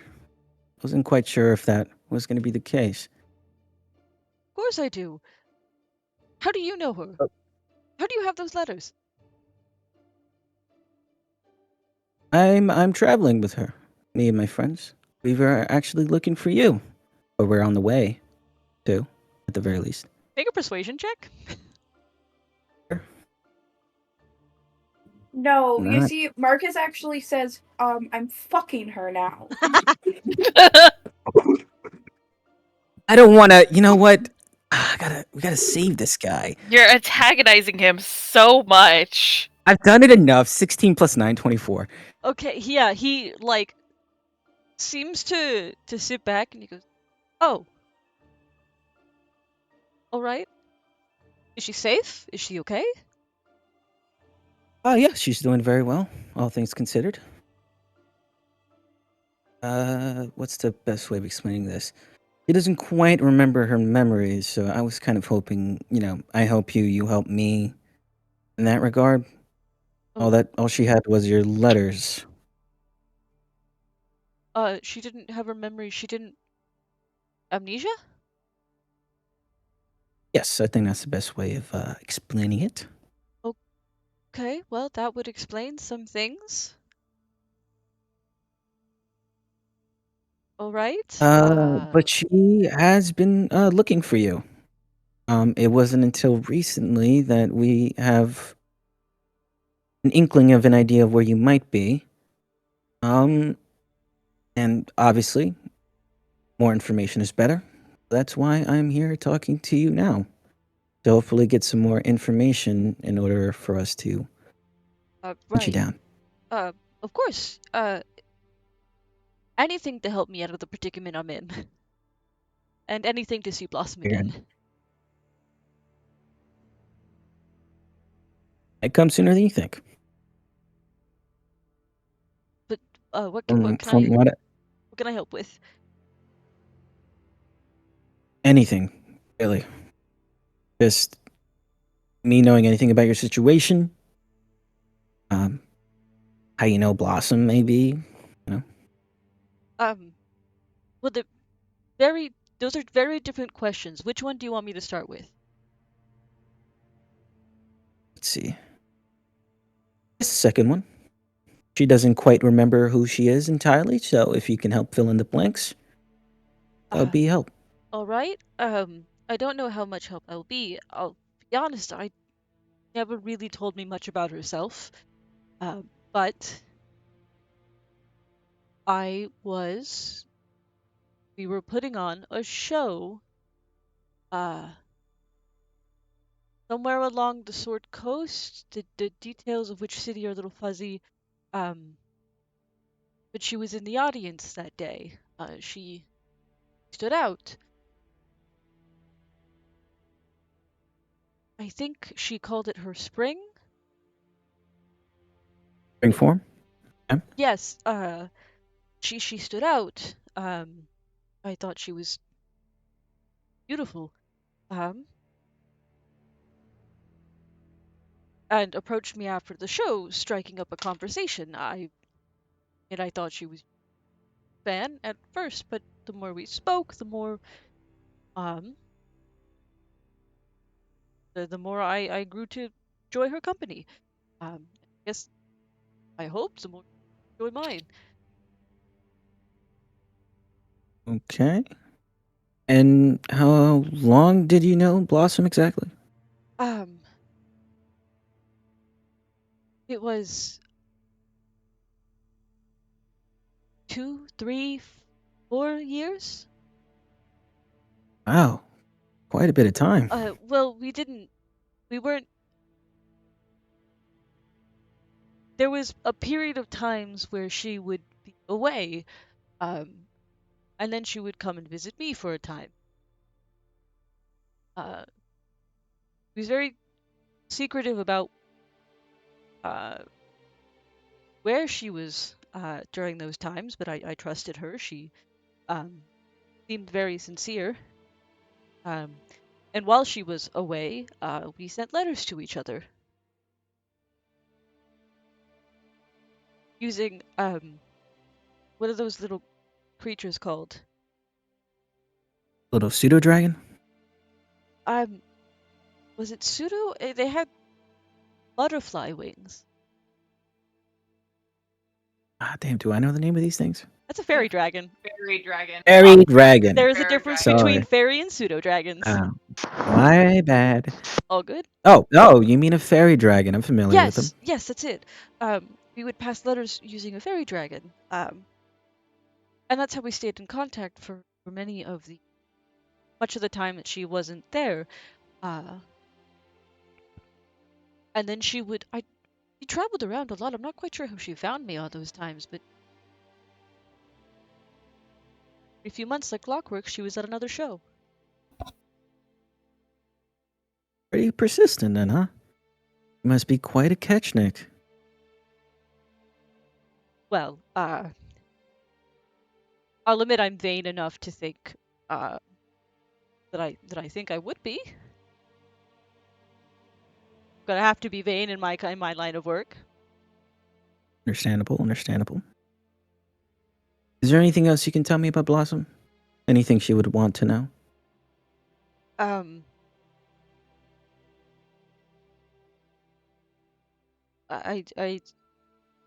You'll have to forgive me. My memory is. Oh, yeah. I understand. Which leads me to my second question, of course. What the hell is going on, Nick? Where are you?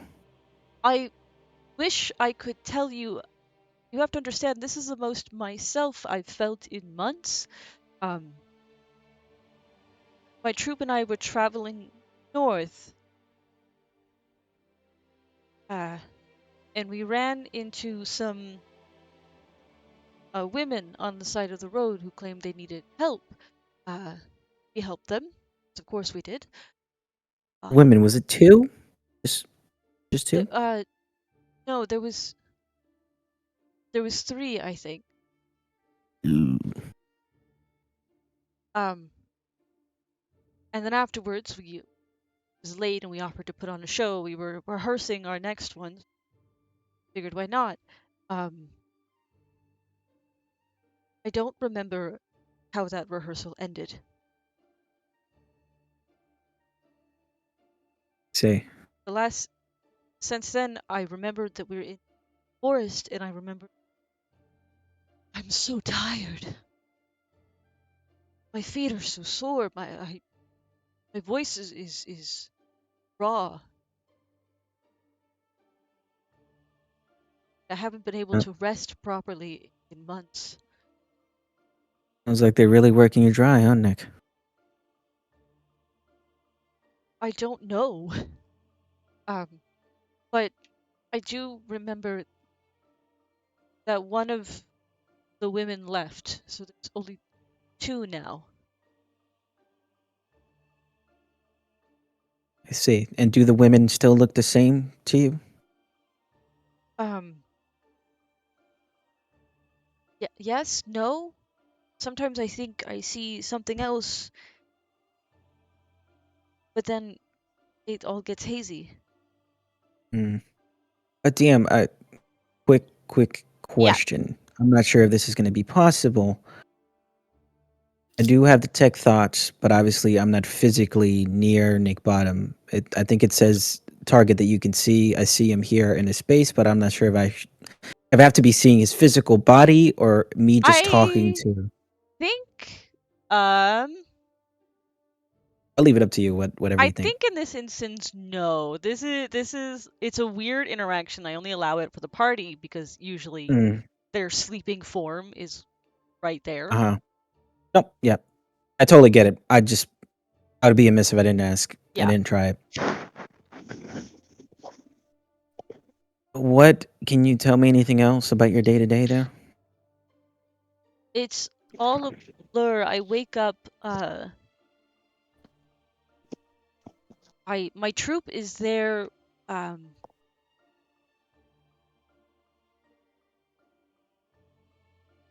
It's a blur. I'm sorry. All That's I fine. know is that I'm so tired by the end of the day.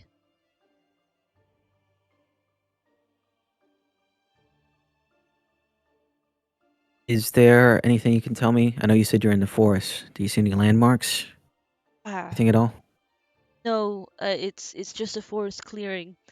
Um, nothing of the sort. There was one of those. I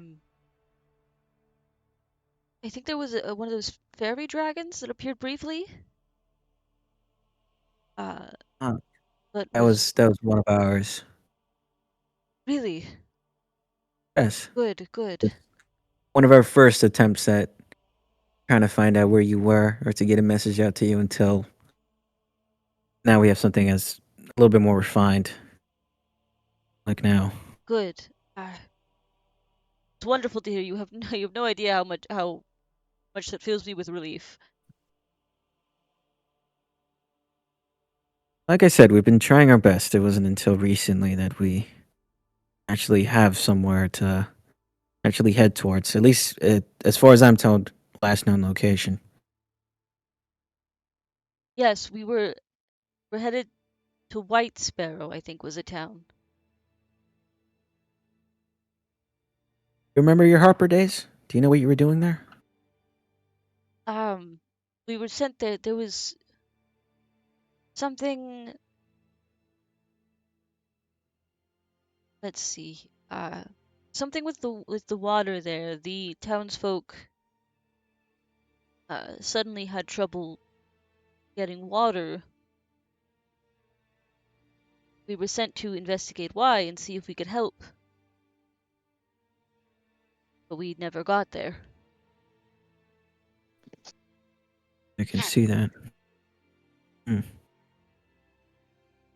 a character. I feel like Marcus and Blossom would have had this talk. Would there be any questions that Blossom would have wanted Marcus to ask? Um, I think when was the last time a letter arrived to Nick? Like, when was the last time he got a letter from her and or saw her? Okay. Let me ask. I know your memory's a little hazy. You still have those letters that she sent you? Some of them, yes. Do you happen to know when was the last one that she sent you? Yes. The letters are one of the things that help me ground myself. Um, the last one was 7, 8 months ago now. She was telling me she was going to visit soon, going to come and see me soon.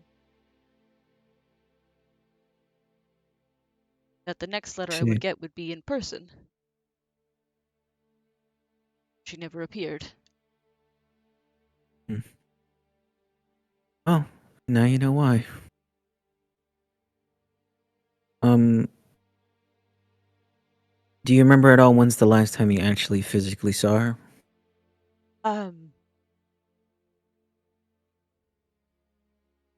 A few months before that, it was 10 months ago now, almost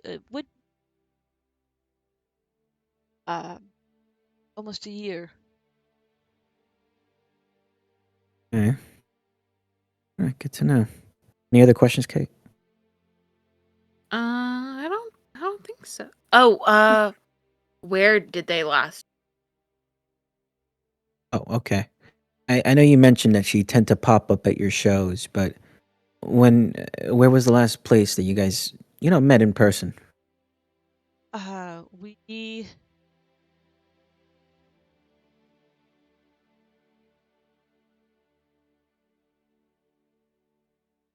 Danica looking up. Get an idea.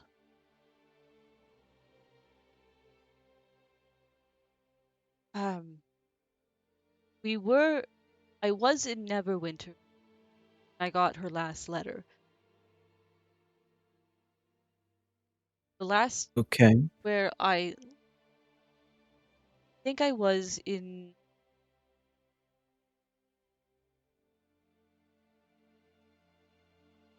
Let me find a reasonable noun. I think I was in Daggerford last time we saw each other. Or on our way from Daggerford to Waterdeep. Okay. Mental note of that. All right. Now, Nick, before I take off, are you sure there's anything at all you can tell me that might help us locate you or deal with whatever is holding you where you are?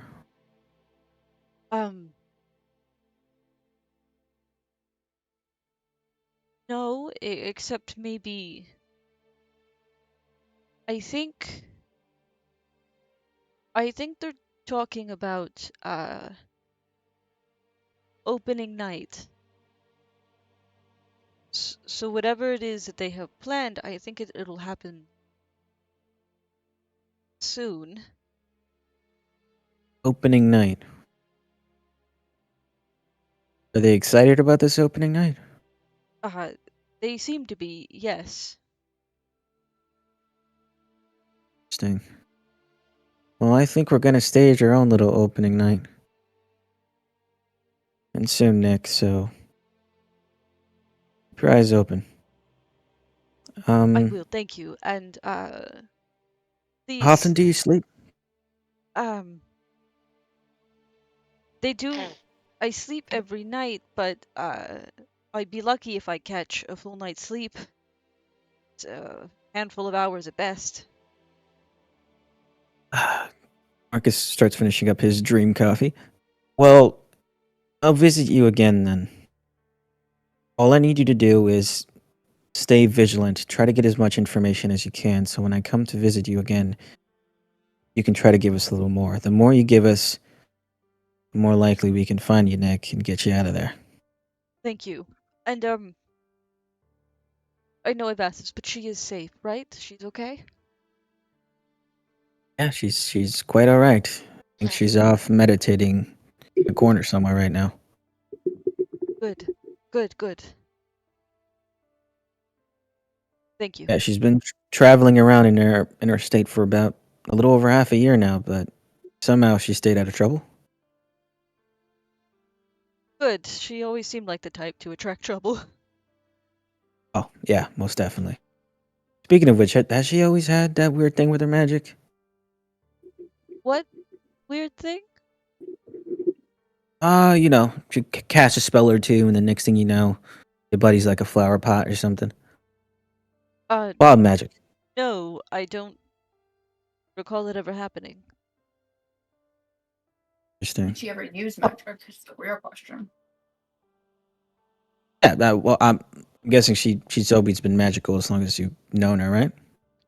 Certainly she was very free with her magic then, for the delight of anyone around her. Okay, good to know. Well, when you see her, she's gonna have that extra little quirk, so I would advise you to be a little careful, or you might turn out green or something. Oh, right? You'll see. You'll see. All right. I think that's all the time I have, Nick. Sadly enough, but I'll do you a solid, bud. You've been so much help tonight. Tell me a dream, and I'll give it to you. Might help you sleep a little better tonight. Oh,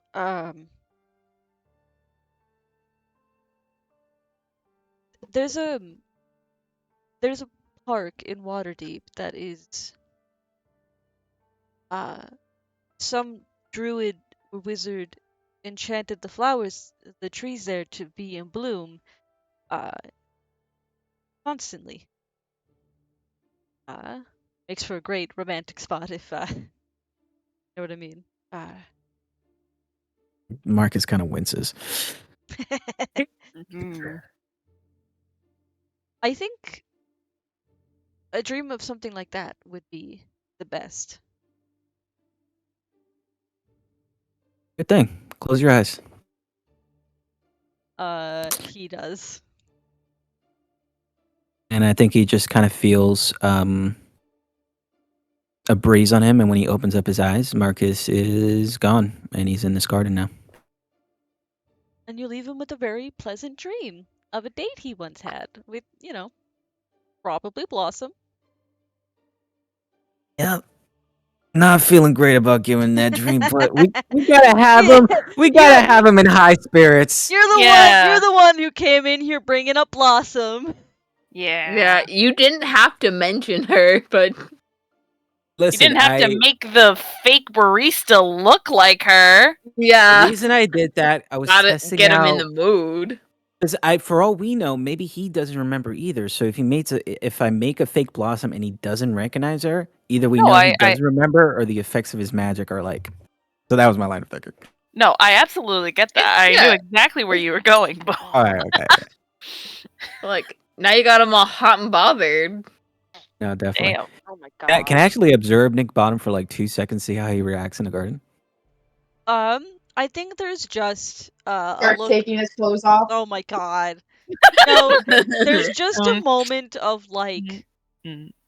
of one of those like, he feels at ease. His like shoulders slump with some of the tension going out as he just seems to start meandering, like taking a walk through the garden. I think Marcus, almost not even thinking about it, he's like on a fence. Like one of those fences that have like vines and flowers kind of Yeah. blooming out of it. One of those gritty ones. He's like looking at him and with intensity, and he doesn't notice. He looks down over at his hand, and he's been crushing a flower the whole time. And he just lets it fall to the ground. Let's say it's a dandelion. Why not? Oh. Uh, Hi, cat. does a quick dust off of his clothes and leaves the garden. All right. Leave the garden, coming out of the dream. God damn it, he was handsome. I know it's almost 1. Are we good to push to 1 to see if I can set up the combat?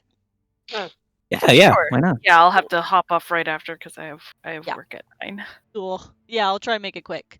Yeah, you hop out of the dream. And I imagine you probably stay in your tent for the rest of the night.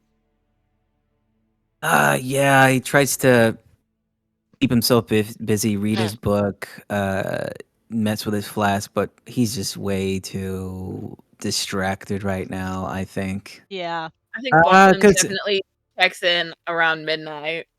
In a weird way, as crazy as it sounds, I think Marcus went into it wanting to find a reason to hate the guy, but he's a cool dude so far, so he's like, motherfucker. Like, Who's damn jealous it, now, bitch? damn it, he's Two not. very different people, okay? Soma is a passing colleague. This dude is someone you knew for 4 years. A crazy pen pal across the plains, okay? Not Very that you different. knew that. Marcus ain't got nothing on Nick Bottom Oh, man, Yet. you got a point. yet. That's true. Marcus definitely has a good looks department, and I'm saying this as a whole ass lesbian. As long as I land on that 8, you get to go. Yeah. All right. Yeah, you can check it at some point during the night, Blossom. Which Mhm. at midnight, Marcus is probably in the dream. I probably like check in every like 30 minutes or so. It's like, you awake yet? No? Okay. I'll go back. I'll do another lap at the campsite. You can stick your head in as he comes out of the dream. Marcus, are you awake yet? Okay, I'll I don't come know. back later. No, I'm awake. Maybe I'm dreaming looking at you. I don't know. What's up? What can I do for you? Damn. Kind of hair tosses a little bit. I was just curious if you would come out of the dream yet. I have, and it was a success. Okay. Hey! Woo. What do you Did want you to know ask him first, about I the guess? Did you ask him about the spoons and the fork? He Austin. seemed a little distracted, to be honest. Okay. Those seemed like your top 2 questions at the moment, so I was just Uh, curious what his answer would have been. Honestly, the dude, he looked like he was going through enough. So, Okay. How did he look? You know. Let's see. what's the best way of putting this? Um, if you needed to reach something on a high shelf, you would have a better time reaching it.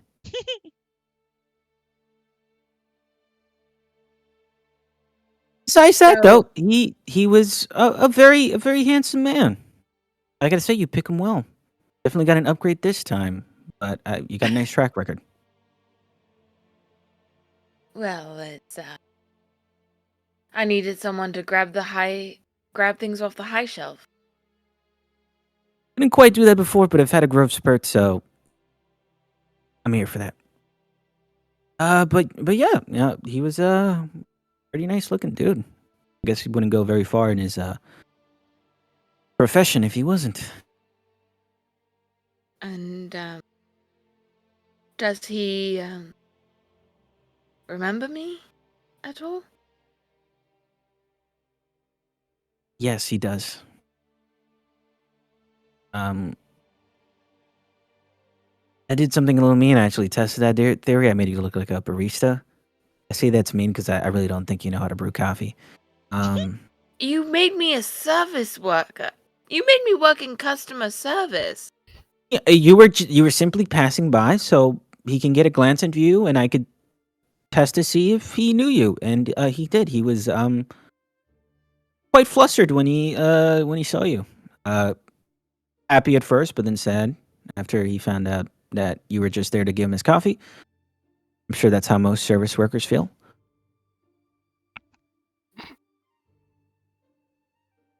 All right.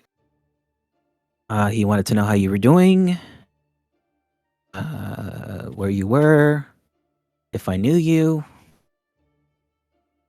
He was genuinely happy to hear that you were doing okay, and I informed him that you were looking for him. And in turn, we were looking for him. Good. Good. It's good. He's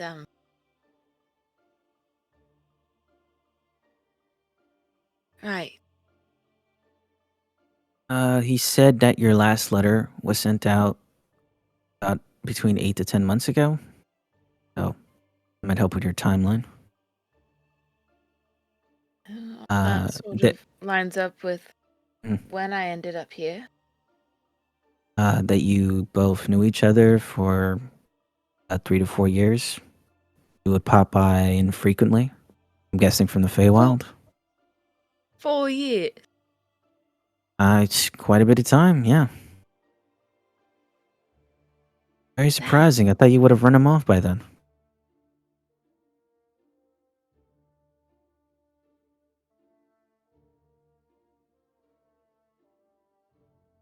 Well, you've got a record to beat. I'm just teasing you. Sorry.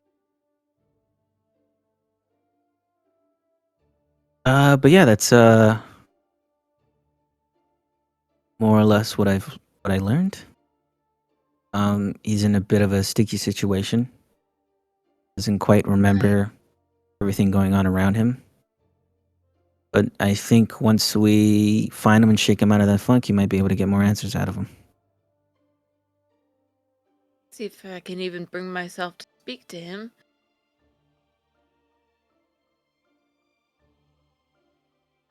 Oh, we have plenty of time. Until then, we have a bit more travel. And if you change your mind and you want to talk to him right away, we can do that too. Up to you.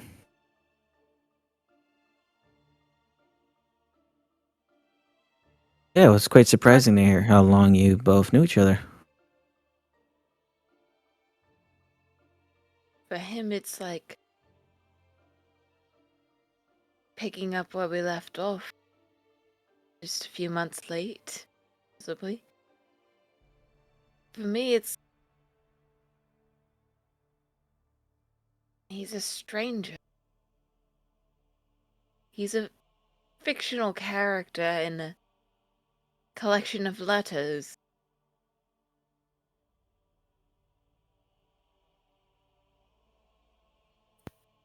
What about when you remember again? It'll seem a lot more real then. If I remember him.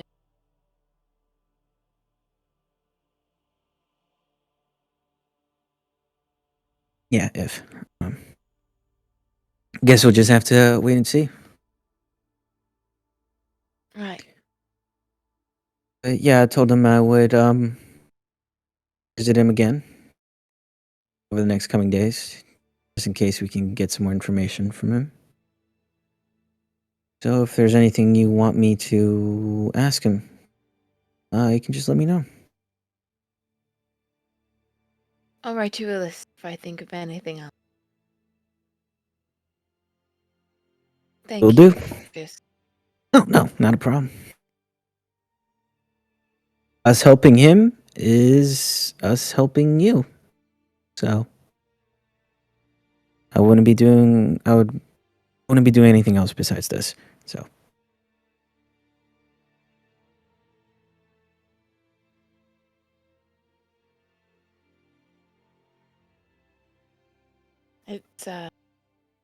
It's late. You should get some rest.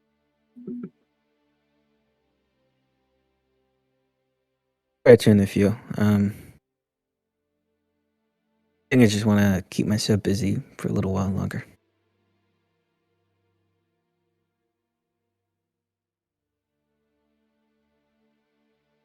Very well. Yeah, and you can eventually find your way to rest. Marcus as well. So maybe resting looks a little different for between a tiefling and an eladrin. Just Yeah, a I think little Marcus bit. just stays up reading his book. Yep. Yeah, and you guys can gain the benefits of a long rest. Though I imagine you Do probably not don't need- need it. Sorry, do not need sleep anymore. I That's just said what I'm Marcus hearing. stays up reading his little book. He goes to sleep at some point, probably. Did you take aspect of the moon? Or whatever that warlock fucking thing is? Nah, that's a waste of an invocation. Well, you all can wake up the next day, gather your stuff together, and head onwards. Is there anything anyone wants to do this morning before I set up combat? I'd like to go to bed. Tired. Yeah, I'm. Should I set up combat now? Or Can we do that next week? okay, it won't. My introduction won't take terribly long. But I can do it next week. Thank you. All right, I will go ahead and stop I'm the recording. tired. That is fair. That is fair. Yeah. We had a lot of roleplay to get through. I'm gonna ollie